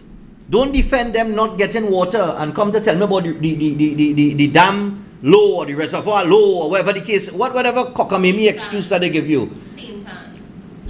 Saint Anne, Belmont, for goodness sake. St. Anne's, we don't have water for like a month sometimes. In St. Anne's? Yes. But right, and Belmont closest to Port of Spain, which is the capital city. I feel like And they get more water than me. Belmont gets water like once a week. Once a week. Many Mohammed Road don't have water for the full week. You want your number? Yeah. What? The one who number? They want Stefan number. I say, what Stefan don't come and burn time for them? But yeah, no, man. Winnie Mohammed Road in Negomate. Winnie Mohammed Road, I know that road. I know water. Yeah, I know that road. But you know, when we compare and we're looking at these things and we want to say the rest of the world, compare 1,042. the rest of the world at 1,042 again. So that take 127. Oh, 120, all right, 127,000. And the way Paul walking back there is like still I think real thing checking still. So we had 127,000. So you know we must compare the good parts of the world. I was looking at a video on the top 10 African nations in the world. The top 10 African cities or places in Africa. And you know the first thing I noticed? We always see the negative parts of Africa. You know? We always picture Africa is man with spear and all kind of thing running down, pelting the spear behind a zebu or some kind of thing. So people think of Trinidad too. and there's some people who people think Trinidadians primitive like that. But when you see some of these cities in Africa, they are very developed. They are more developed than Trinidad and Tobago. And when you see that, you know what's the first thing I notice? The quality of the roads. Partner, the road's smooth. It's smooth, it's well paved. You know, man. The Trinidad pitch. And that's Africa. You know? That's Africa. From the pitch, like. And development. If you go on YouTube now and you type in the top 10 destination places to go in Africa, go and see how beautiful those cities are. Go. Actually, Somalia, which had the whole Hutu Tutsi Yes. massacre, is now one of the top tourist destinations. One of the top tourist destinations. Wow, Somalia. Look at that. I didn't even know that. But you go and you check it out. You go and see it for yourself. When you see things like that, for the people who can't travel, right? Well, oh gosh, I will come to a point with that, Philip. I hope all just now, well, let me see how my time looking here. All right, 8:45. No, but listen, for those of you, I always tell people, you know why we need position in Trinidad and Tobago? Out of 1.4 million people, I think only about the point something really travel. And the next million, they go nowhere. All they know is Trinidad. And City Gate. And yeah. So City Gate is a bus transportation hub to them. They've never or the transportation hub they opened that they say costs $200 and something thousand, right? The bus shed that Fitzgerald Hines went and cut ribbon for and all kind of thing. Now, the people that if you can't afford to travel, you have something called YouTube. Good? Use it. Go to YouTube. Look at Singapore. Look at Singapore. Look at the development in Singapore. Look at the standard of life in Singapore. And listen and learn some of the things that they've done to get to that point. And then ask yourself why we don't have that. Why we don't have that? Because until you actually go and experience it, you go and you look at it, you go and you see it, you hear it, you feel it for yourself, you educate yourself on it, you will never ask those questions, and your children will never have a better country. You understand? I tell somebody today, the Brazilian variant now. The Brazilian variant. Let me just touch on that 1 second now, as we talking about all kind of things tonight. Because I'm sure Paul go come in and say 128, and the trumpet go song. No trumpet tonight. No trumpet. Just right. All right. So, you know, I keep saying on my lives and on my television show that we are apparently in the era of donkey logic, right? Because donkey logic tells you that a Brazilian variant could jump from Brazil, cross the water in Trinidad, between Venezuela and South America and Trinidad, and land in somebody's house in Cedros. Sorry, Cedros. It's because you didn't let us come Easter weekend, all right? But I just said, could land in somebody's house in Cedros, and we could get it in, we have the Brazilian, right? Now, I mentioned something in the live earlier today, and I want you all to take note of it and understand it, because there are things that people like myself, we know, but we never really talk about. We never push the conversation because of the trouble it might get us in. But I love trouble. I know court clothes. As a matter of fact, they had to dress me before I come on this live here tonight. But, so I didn't even have Candlelight Movement clothes until I got a jersey. But I have no court clothes, but I love trouble. Alright, I don't like to start trouble, but I like trouble. So, logic will tell you that if you live in a country where the borders are closed and the average citizen cannot fly out or fly in, right? That those aren't the people who could have possibly created the problem, because they haven't left the country for over a year. They haven't been on a plane. They haven't been on a boat. But you know who has? The elite. There are people in this country with money that are getting exemptions and flying out to Europe and coming back home, flying hither to some Miami, to wherever. They live in the country. It have people with their yachts that sail up the islands on a regular basis, stop off in Barbados and Grenada and other islands, chill out there for an entire week, and then sail back home. They come in by Chagaramas, they jump off the boat, and they go home. No quarantine, no nothing. All right. Final number in hand. The final number in hand, people. All right. Should I leave this for Philip or go ahead? Philip, you wanna come and give them the final number? No. All right. Stefan, have them eating out his hand Yeah. right now. Both of them. So, the final number in hand is 128,520. 128,520. That is 128,520 Trinbagonians. A round of applause for Trinidad and Tobago. Because we didn't forget you, Tobago. We sent representatives who came back and begged me to come to Tobago, but I had to find time for Tobago, Cedros, and Pinal. Alright, I'll see if I could fit it in my schedule. But 128,520, final number. Final number. And if you're watching this live right now and you just heard that number and you signed the petition, give yourself a round of applause. Let your neighbor hear you clapping. Alright? Just don't clap with a rhythm because somebody might call the police and say a COVID party going on. A Zessa party. So here we are. No, you never know, you know. They might say, look, people beating drum over there, I don't know. So, my point is, there are people in the country, big business people, Philip know this too. And then it have people who just pretend they don't know it. But they're flying in and out. They're jumping on a plane. I personally, and I go spill the beans, I personally know one individual who has left the country at least 4 times. Mr. People dog coming and going. A dog, yeah. Imagine a dog exemption before a citizen of Trinidad and Tobago. I know one person went to England, went to Spain, came back. They went to England for 2 weeks. They came back. They went to Spain for 3 weeks. They came back. They went, I think it was, they went to New York for a couple weeks. They came back. All of this happened in a 5-month period. But then they want to point the finger at the people who have not left this country, which has been locked down for over a year. That's wrong. And it should, could I say piss off? Okay. It should piss you off. It should piss you off as a citizen. It should. It should. No, it should. It should have you, you should be irate because of that. Particularly, yes. Particularly when the person that stood in front of something similar to this on Thursday, was on Thursday, right? Because today's Friday, it was yesterday. Yes. That person said, all in this together. Right? That person who likes to say that, we are all in this together. Right?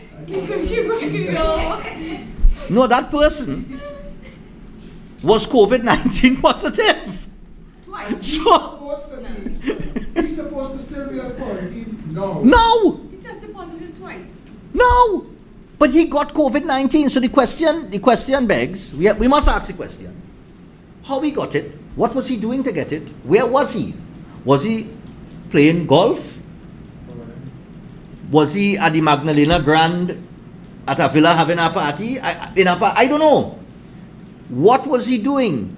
So when the moral authority on you being irresponsible is somebody who, for all intents and purposes, by all evidence in front of us, may have been irresponsible in his actions because he contracted COVID-19 on an island that hardly have a case. No. So it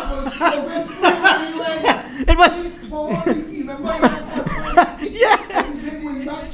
And he said that is the doing of the THA. Tobago don't have one case. Right, it didn't have one case. Until he went. He went to the island with no cases and get COVID. Well, the sick is one, right? Right? Unless he went over there with somebody who had it. Because remember, over 50,000 people, they claim, went to Tobago. The minister said the Guardian published that 50,000 people traveled. Or traveled. To Tobago. Yeah, traveled. Over 50,000 traveled. Yep. Yeah. No, well, I'm saying they're claiming it's over 50,000. But I'm saying it's virtually impossible. Because every room would have to be booked out in Tobago because Tobago population is 60,000. So that means if you had 50,000 people that traveled to Tobago over the Easter weekend, you would have doubled the population size of Tobago. Where they getting rooms for all those people? He said 7 days. Rohan Sinanan said over the course of 7 days. Over the course of 7 days. Now the aggregate 50,000. Rohan Sinanan also said that the works and Transport Ministry had no money to pave road there, and they could only fill pothole. And it had more pothole now than anything else, so I don't know where they fill in. Must see their pocket. But you can just laugh. No, I'm serious. But imagine that. So that's the moral authority on issuing this lockdown. And we have to wait until May the 23rd. where they're going to possibly extend it again. You know what I feel? You know why I feel they'll extend it on May the 23rd? I'll tell you why. Yesterday I posted the golf tournament that will take place this Sunday. This Sunday. Golf tournament on. The big boys in the golf club were sending out emails which I got. It just happened to come to me. And I read the emails and they were given the green light to have these golf tournaments, which I thought was very unfair because I can't go to the gym. And I know when you get sick, when you get sick in the old days, you sweat. You gotta sweat it out, right? That is the way that you start you build up your immune system to fight any viruses. You sweat, you get active. So I can't go to the gym. People can't play team sports. If you go by Nelson Mandela Park, from the time it hit about 6 o'clock, 6:30, it dead. When normally that park used to have people and it, yeah, the fitness part of the park, I think it's Digicel had put some gym equipment and things, some little thing for the elderly people. That lock up for over a year. I don't see the sense in that. Why? So the elderly can't go and get a little groove on, you know? They can't do anything. They can't go there. And people used to use this equipment. But best friend can have a wedding for your daughter in St. But Clair. a man could have a wedding in St. Clair. They could have a party down the islands. And I mean, who knows what else is coming. But he got best friend with wedding and all kind of thing. And oh Lord have mercy. I tell you. I wonder how many of these cases in this spike may have been at that wedding. Huh? Just tossing a little question out there. You know, I like mischief and trouble. But the reason why I'm saying that I think they might extend it is because the golf tournament that's supposed to take place this Sunday, right? This Sunday is 2nd of May? Right. 150 players. I posted a list of players on my page. Good night, Newman George. I wish you luck. He's going to be in the tournament. Right? Along with 149 others. Right? Now there is another golf tournament that was scheduled but for the 22nd of May. That's the Prime Minister's Cup. Right? So the Prime Minister's Cup, which is a golf tournament, scheduled for the 22nd of May, which would have been the day before the lockdown ends, right? They rescheduled that to the 26th of June. So that's fine. Well, you know, you already set a date, the 22nd of May, to have the Prime Minister's Cup on the golf course. But it falls a day before the lockdown ends, and you postpone it till the 26th of June. That's like more than a little over a month, you know, postponement. I don't see why they would postpone it for an entire month. But that's why I have a feeling that around the 21st or the 22nd, they're going to come and say we need to extend it by a couple of weeks again. That's just my thought, because they've done it before. It ain't nothing new. Somebody told me that Peter George said in an interview that people need to rebel in the country. That's what they said. He said it in an interview. Somebody called me this morning and told me that. Now, I didn't hear it myself. But when you hear business people on that level saying that people in Trinidad and Tobago, the population need to start to rebel, you know things are bad. It had to be bad. A guy called me this morning. He said, Stefan, I just sent home 22 workers. 22. He said, I'm just keeping about 6. I sent home 22. He said, I want to keep them, but I cannot pay them out of my pocket. 22 people gone. 22. And here's where the problem is going to end up. Businesses will close down in this next, what is it, about 3 weeks? They will close down. Some of them may not open back. Right? Common sense tells you that every time a business closes its doors, and pay attention to point Lisa said, pay attention. I have a feeling that some development is going to take place there, which is going to lead to more unemployment. But when a business closes its door, it means that everybody employed by that business is now unemployed. That's common sense. Which tells you that your unemployment figures go up. Now, with the economy where it is, and the situation with the borders being closed, and no real set date as to when the borders would possibly reopen, and when business could return to some level of normalcy, any investor or anybody who might be thinking of opening a business is going to step back because they don't know what is going to happen. So all those people are now on the breadline. They can't get a job anywhere else because nobody hiring. And there are no new businesses being created or opening. There's no programs, nothing set up by the government. So these people, all these people have nowhere to go. Nowhere to go. They're just unemployed. They have to try and make ends meet somehow. Now, in most cases, they're going to turn to the state for a bailout. They're going to look for assistance from social welfare, whether it comes in the form of a food card or whatever else. A disability check, something. They're going to look for assistance. But we know that the Prime Minister, has stated clearly that the government simply has no money. If we go down into another lockdown, we have no money. We have none. Wean yourself. Right? So we know he said that. So we know, at least from their account, the country possibly has no set of money. So where these people who will be heading from the unemployment line because they can't get jobs and they've lost the job they had, when they head to social welfare, who cannot help them, what is going to happen? You see the catastrophe? Yeah, and some people still running by KFC to buy up one set of chicken because they hear lockdown. How much chicken you go eat? How much chicken you go eat? What you gonna do? Put it in the freezer? Everybody know when you hot up KFC don't taste good. Especially the fries. Yeah, everybody know that. Everybody. Somebody sent a picture with Royal Castle with the cart up the road.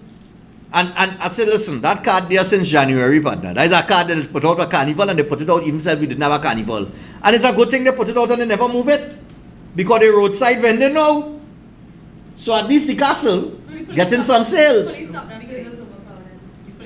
The police could only stop them. The police could stop them, but roadside vending is allowed, not so? Yeah. Roadside is roadside vending allowed? It is. All right. Let me get to some logic. This is donkey logic we'll be living, right? If you're dealing with a virus, good, where you need to sanitize and things need to be clean and you have to have certain protocols, in place, where you're more likely to get at? In a restaurant or by a street vendor? Who you trust to be more clean? Restaurant. Not the restaurant? Yeah.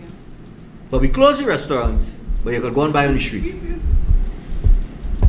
Where there is no control. No, serious? Yeah. Donkey logic. Hee-haw, hee-haw, hee-haw, hee-haw.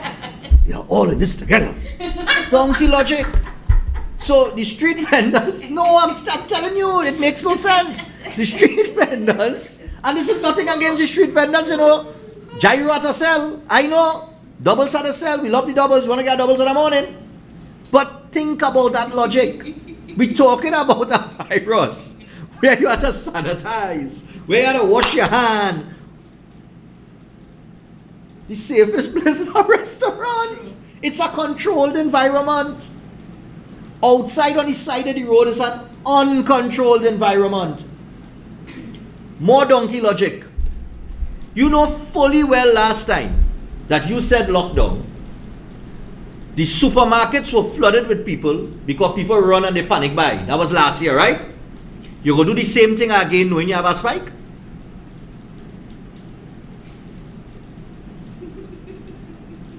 Because essentially that's what you did. You come and you said, we want to stop these gatherings, and we want to put a stop to this, and we want to have some control over what we're doing, and we put in these restrictions in place, and we have to go into a full lockdown. And in doing that, you sent scores of people by the fast food restaurants, by Price Mart, and look what they went. Look what they went. They didn't go by the little shop on the corner, Why you didn't go and panic buy there? Why you didn't go by the people who sell the vegetables for the $100 in a bag, the big bag of vegetables? What's the name of the people? Trissa Hydrofarm. Hydrofarm, Trissa? Trissa Hydrofarm. Trissa. They don't want the next customer, they can't supply. Alright, good. But why you didn't go there? You're going by Price. Look where you're going. You're running by Price Mart. You're run by KFC. Hundreds of people. So in doing that, in doing that with immediate effect by midnight today, you created gatherings. You created overcrowding. When you could have said, listen, A, B, C, X, Y, Z, this is the thing, we have a spike, whatever, watching it. So, we're giving everybody 48 hours. By Monday morning, we're going into a lockdown. You give people Friday, Saturday, Sunday. Yeah, I agree. Right? You say, as of midnight, sorry, he didn't say it like that. As of midnight tonight. That's what he said. As of midnight tonight. Full lockdown. All restaurants closed. That's what he said. That's how he said it.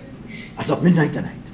So, you went with immediate effect, which is going to cause, it's like when people hear super gasoline running out. You just see all the gas stations. I mean, if you are the Prime Minister of Trinidad and Tobago and you're 71 years old, you must know what Trinidadians react like. You must know the Trinidadian reaction. You must know. So, even in taking the precaution and going into a lockdown, which is a waste of time, but in any case, you put people at risk. Don't care what you do, you put people at risk. I think they should change the last name from Rowley to Risky, because I just keep putting people at risk, no matter what he does.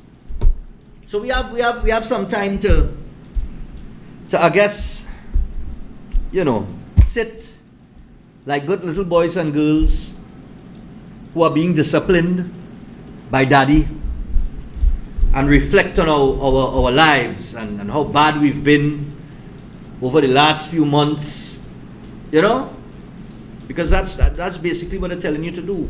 You know what I mean? My biggest problem with this whole thing is from the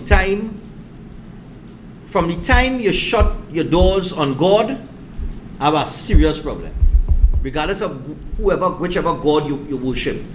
Once you slam the door on religion, we lost. And I said it the other day, and I'll say it again before I step to the side here. I have to say this. You see, every religious leader in this country, shame on you. Shame on you. Shame on you. Shame on you for your silence. Now I know it was a 30 million they get last year, but that 30 million had to go a long way because it's still quiet. It's still quiet. If you believe in God, if you're somebody who's spiritual, right? You believe in religion, you believe in God. How could you not stand up for the God that you believe in? Indeed. How could you tell me that COVID-19 is greater than God? Are you mad? It's like the people who believe in population control, right? Like Bill Gates and they. Population control. The world overpopulated. Really? That much to add up?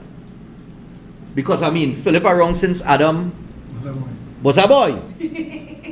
So Philip could tell you, when he comes on, that when God created Adam and Eve, the first thing he tell them is, go forth, be fruitful, and multiply. That was the idea he said. Huh? I heard what he said. You heard what he said it? God said, and they go say I sound like a preacher, God said, go forth, be fruitful and multiply. So why are we worried about overpopulating the world? You think God would create a world that you could overpopulate? How foolish could you be? To even think that. How foolish could you be to think that? It can't happen. God in all his greatness wouldn't let that happen. But we have people fighting that and creating those narratives and talking about population control and all this thing. So, those spiritual leaders, all of you religious leaders, I'm repeating it again before I go. Shame on you.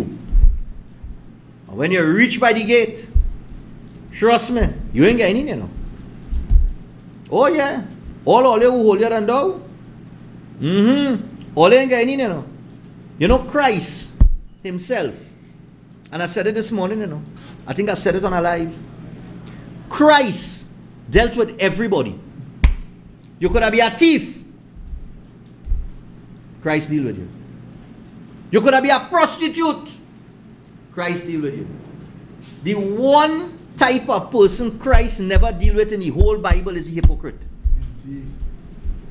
The hypocrite. And that is a fact. So, like I tell all you, when you reach by the gate, careful, Alright? I ain't sure to get in either. I ain't sure. Stefan might have been a bad boy. Maybe yesterday, maybe 10 days ago. I don't know. I might have been a bad boy. I might have done something wrong. I don't know. In the eyes of God, I mightn't get in. I had an answer too. But if you cannot stand up for what you believe in light of what's going on right now, where church shut down, we need month of Ramadan. Sorry, we need holy month of Ramadan. Not so? You shut down mosque, temple, everything for COVID-19. The UK opened up. Australia had a rugby game the other day with 78,000 fans in it. Did anybody see it? 78,000 people in the stands. Israel COVID-free, they have they don't wear masks anymore. Israel, New York open up, full open up. Florida, full. LA, full, open up. They're opening back up already. New Zealand had a concert with 50,000 people. I follow a message my boss today. Get a control of Stefan, You have to rein him in. He too headstrong. He programmed too popular. He feel he could say what he want and do what he want. You gotta get your facts straight. New Zealand was one of the first countries to lock down. I'm glad you know your facts, partner. So then what did we do? If we're in this position today, what did we do? Nothing significant, because we end up right back here. So don't tell me about facts. I know New Zealand was one of the first to go into lockdown. The Prime Minister of New Zealand, which is a woman, she handled it like nobody else in the world. She handled the best out of anybody in the world. But you know what separates her from any other leader? Mia Motley along those lines too. She's a people person. I was just about to say that. She's a people person. She just go and talk to her people, among her people. She don't ever stand and talk down to her people. She just talk to them. Go and watch any video on this woman. She talks to her people. And by the way, her government took a pay cut. Early in the game, they took a pay cut. So don't tell me about facts. You had to be careful Monday morning. I might remember him and answer back and give him some facts. But I'm just saying, look at the rest of the world. Look at the rest of the world. Because the first thing people want to tell you is that this happening all over the world when they tell you lockdown. Stop buying into fear. One of the easiest arms in any government is the media. Once they activate the arms of the media and they start to send the messaging, and you get that messaging across the board, and that fear starts to spread, that fear is by far worse of any disease. It's worse than COVID-19 in bad like fear-mongering. It's not. So people are living in fear, and due to that fear, they're going to make bad decisions. Somebody told me, look at India. People being cremated in the road, and some more people dying in India. I say, okay, but let's break it down. Stop living in fear. You're talking about India because what you're seeing scares you. But let's be realistic. Where are these people on the economic ladder? India has severe poverty. Severe poverty. It have people can't get running water, proper medical care, nothing in India. They are the bottom of the economic ladder. Are these the people are dying and being cremated on a daily basis? Because if they are, and they're saying COVID killed them, well then if they get sick and they don't have access to proper medical care, they're going to die. I don't want to be a doctor to tell you that, to know that. All I have to do is have a little common sense. The other thing that you need to ask yourself, how come all these people dying in India when India is the largest producer and distributor of vaccines for COVID-19? The largest producer, I think about 60% of the countries in the world they have supplied vaccines for. So how come all these people in India dying when India have a vaccine? You gotta think, people. You gotta think. Think. Don't just, because what they do, they show you the bodies burning. They show you how many bodies burning, and it scares you. It will play on your mind. You will get up. You will be scared. Nobody can say no. It's okay to be afraid, but think before you start to panic. Don't push the panic button until you stop and you think. So we have a lot of things to think about. And one of the people that will be thinking for all of us in the Candlelight Movement, particularly in the delivery of these petitions, is Philip Edward Alexander. And I will turn you over to him now. And Philip is having a big year. As a matter of fact, they rolled out his own series of vehicles. If you've noticed, throughout Trinidad and Tobago, the PEA is that's a new series. Rolled out this year or last year? Was it last year? Last year. Last year? Last year. So he's having his own 19 year. Alright, so thousands of vehicles are carrying his editions now. So he all over in your face. Anywhere you turn now is PEA. You're just seeing it. Alright, so Philip, come through. People must nice chatting with you all tonight. I don't fully enjoy it, you know. I try not to be too serious and dramatic tonight and angry, you know, and hasty, which I usually am. Philip, take over one. Agon.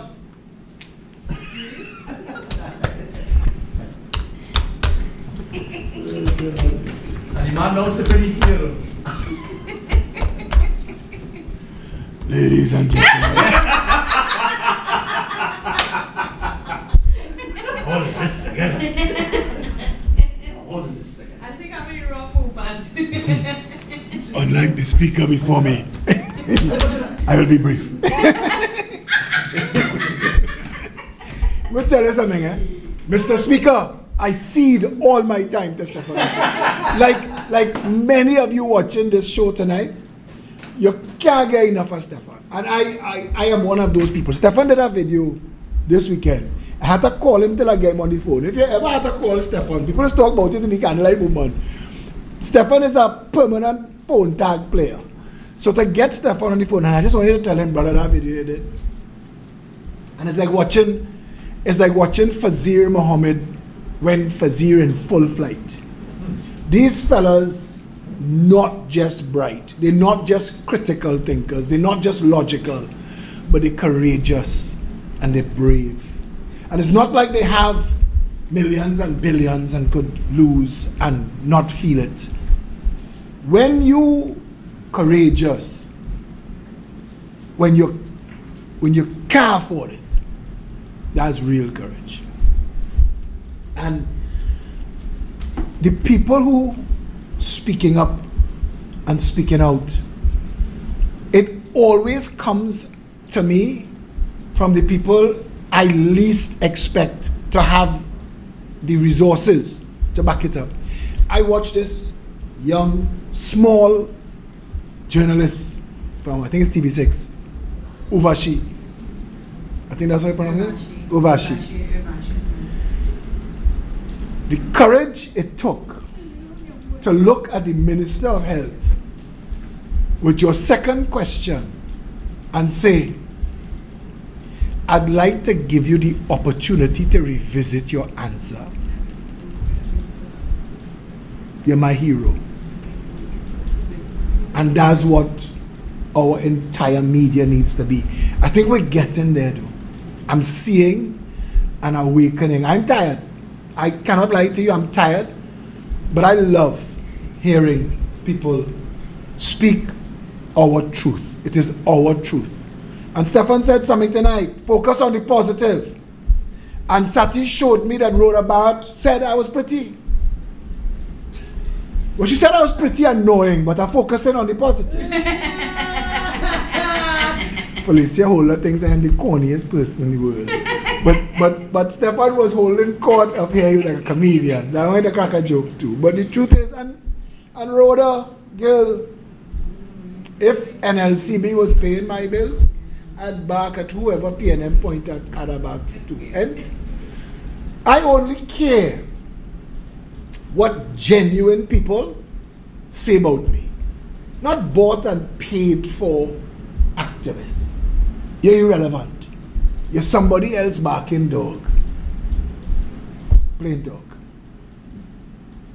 Everything I say, every time I say it, it is because I know it is the right thing to say. I have done this for a long time at great sacrifice. Stefan said that everybody have jobs. You know the victimization you get in this country. And you know what you had to do? You had to keep going and keep going. Like the Energizer Bunny. And keep going until others stood up and spoke out too. And then they started to realize, those who control the power started to realize that the edifice that they thought they built it could crumble easy. Peter George Jr. is not wrong. And people have the wrong idea of words sometimes. You could rebel without raising a single hand in anger, without breaking a single thing, without pelting a thing. Mahatma Gandhi, Mohandas Gandhi taught the world how to rebel in silence and in love. The day we all take one step back in this country, an act of total rebellion, unclenched fists, open hearts, one step back, and we buy nothing and we do no work until we get a government that represents us. See this? This is government. You see, the people in the parliament, the people in the cabinet, the people in the government, opposition, they are the tip of this spear. They exist, their power is your power. You say, I give you my piece of power. And 35,000 people in a constituency all go into polling booths on election day with their piece of power. And they put their piece of power by your name. That's what a vote is. I give you my piece of power, and I ask if you get into office that you use my piece of power to the benefit of my family. When Candace Barrett was talking about what Daddy Barrett, Andrea's dad went through, she made me cry. Because I thought about this. Because I never stopped thinking about this. Huh? I never stopped thinking about what this represents. And that's why we never stopped. And David Welch told me tonight, he said, I knew you were serious, Philip, but you see that walk from Arima? He said, that changed my heart. And David Welch of Trinity Trio, you and I now are friends. And the friends that I make in Andrea's name are friends forever. Never to be taken back on my end, never. Ian Alain, friend for life. Enchan Ishmael, friend for life. This Candlelight Movement, these people that gave of their life and their time, today, all of these people have lives. Today, have dreams, families, wants, have something they binge watching on Netflix, have something home to eat. These people today, that did this today, my family. These people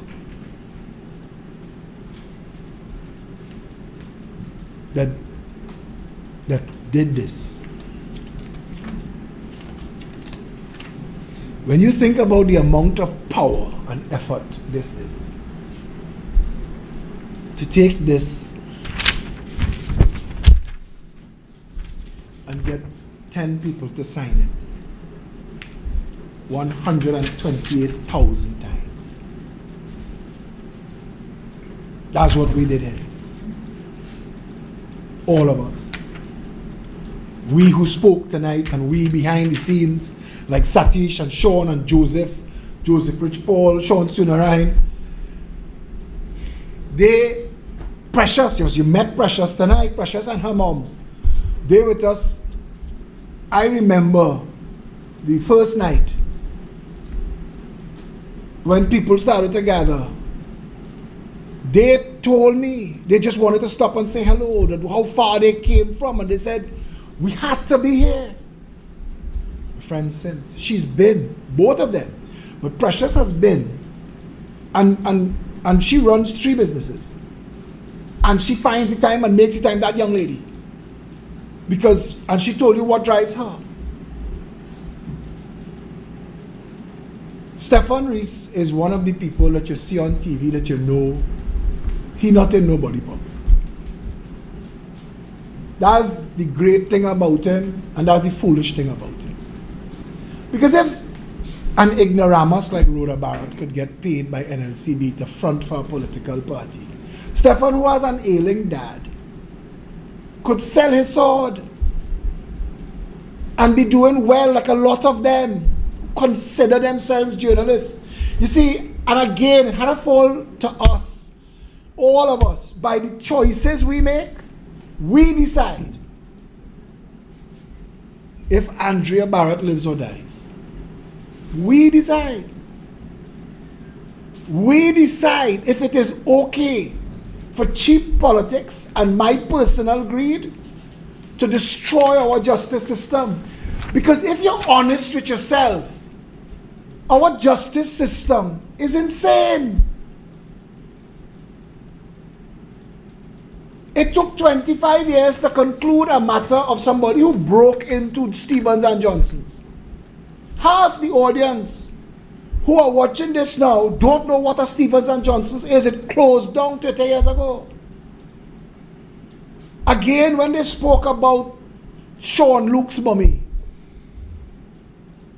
never having closure, having to sit down in that court 15 years later, the boy would be 25 or 26 now, living his life, bringing home grandchildren maybe. She have to still be talking about where this child is late. I mean, gosh, they just stay out, but he'd have come home by now. How do you tell yourself as a journalist? How do you wake up tomorrow and put on clothes and go to work knowing you have the power to change that? Like Uvashi, like Stefan, like Fazil. You have the power to change it. Now I know how frightening it is every day and every night to wonder what could happen to you when they get fed up sue you, when they get fed up threaten you, and you still ain't going nowhere. My ailing, aged father called me on a morning, son, you've done enough. Leave it now. Because he's afraid. And everybody's afraid. Because we live in a criminal country where people could have rented a car, changed number plates, waited for this girl, to break her whole life and her family and her community. This is an insane nation. And there are people who hold public office who have the power to stand up and say, I remember Vernon de Lima, because I was a member of the Congress of the People, and I was believing in those parties to change the world. And I got so fed up and I resigned from the Congress of the People. And I remember one morning I turned on the TV and Vernon de Lima, the People's Partnership is in power, and Vernon de Lima is saying to the camera, Madame Passad Bissessa, we did not sign up for this. Vernon de Lima's name is a brand. He is an icon. I cannot say the name Vernon de Lima to somebody and they not know who I'm talking about. So he could have catapulted himself into any office. What did he get in response for standing up for his country? They broke into his house and beat him senseless and beat his wife till she died.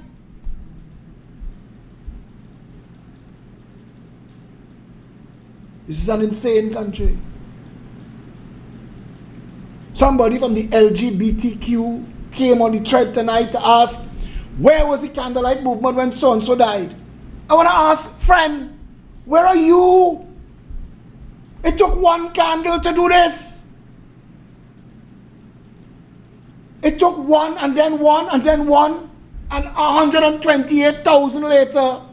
Where are you? Bitching on social media? Bitching on somebody else's thread? When will you have the courage to stand up? Because talk cheap. Ask Rhoda Barrett how cheap her words are. Apparently, a door closer is expensive.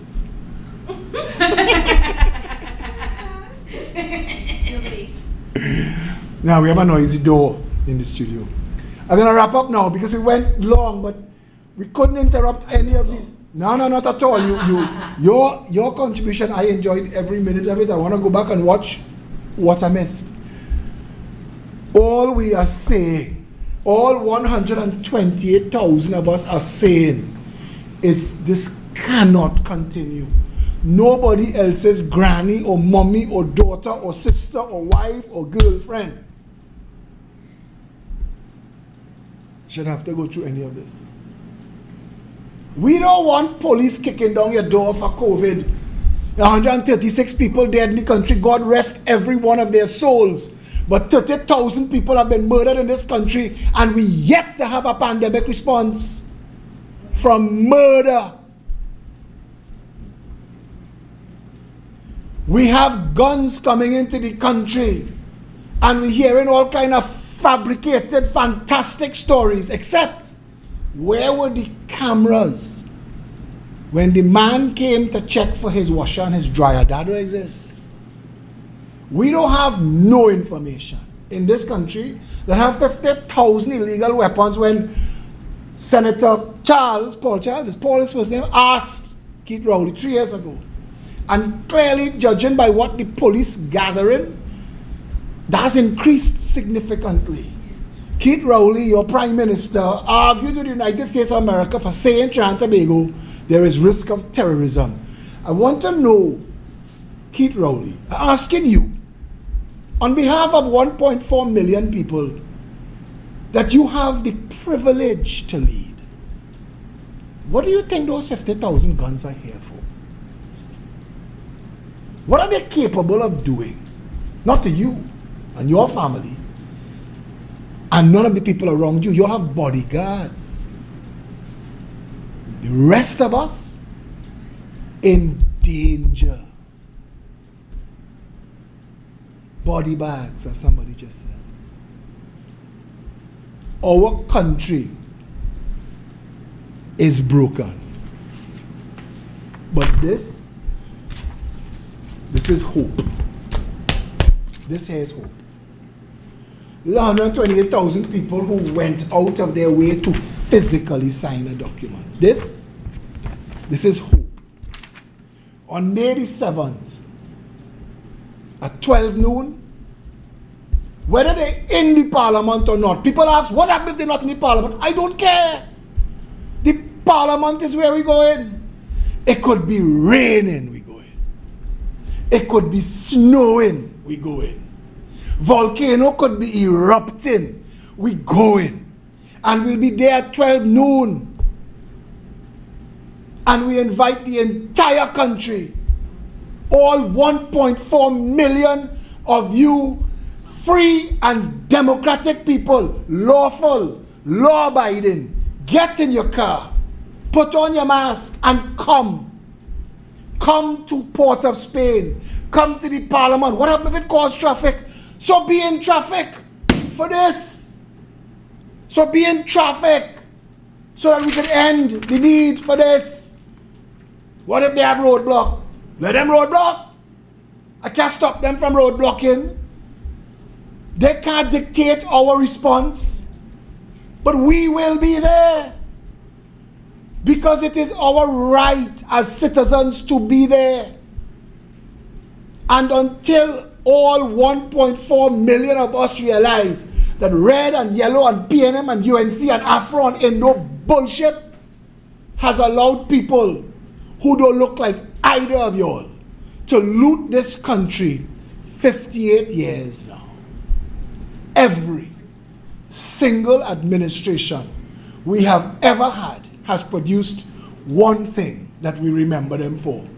The names of their rogues and their bandits, their white-collar criminals who in cahoots with elected public officials and unethical lawyers and other professionals like accounting firms who drove the getaway car for these criminals to steal the $3 trillion that is estimated to have passed through this country in 58 years. And until we realize not one of those people in the parliament you knew before they stepped into politics, not one. And not one worthy to be there now. Until we get to a place where all of us have a voice, where the journalists, the media, the politicians, the public office holders fight the same way these 128,000 people fought for this, we ain't going nowhere. 7th of May. Join us at the Parliament, 12 noon. Get in a car, get in a plane, come on a ox cart, walk if you had to walk, put on your mask. We're going to serve and do nothing to let them know you're in any motorcade. Just drive your car. But when you reach town, if you could put a pink ribbon on your antenna to let the world know. Because this message, even though it's for this parliament, we're serving this petition, this message is for the whole world. We got 1 million views the day of Andrea's funeral. We crossed 25 million views that month. We will get in excess of that on the 7th of May. And I want to tell you this, the 7th of May is not the last day. We will continue to press for a better country for all of the Andreas and Ashantis that's still alive. That's the purpose of this. Join us. Friday, 7th of May, noon, in front of the Parliament. On behalf of all of the Candlelight Movement and all of the people who signed this and all of the people who spoke to you tonight, on behalf of all of them. And I want to say a special thank you to David Welch of Cherry Tree. Brother, I know what that took for you to come, mend fences, and I really appreciate it. On behalf of everybody who spoke to you tonight, and on behalf of the entire team and all those who came to count and everything, thank you very much. See you next week Friday, 12 noon, front of the Parliament. Stay safe, Trinidad and Tobago.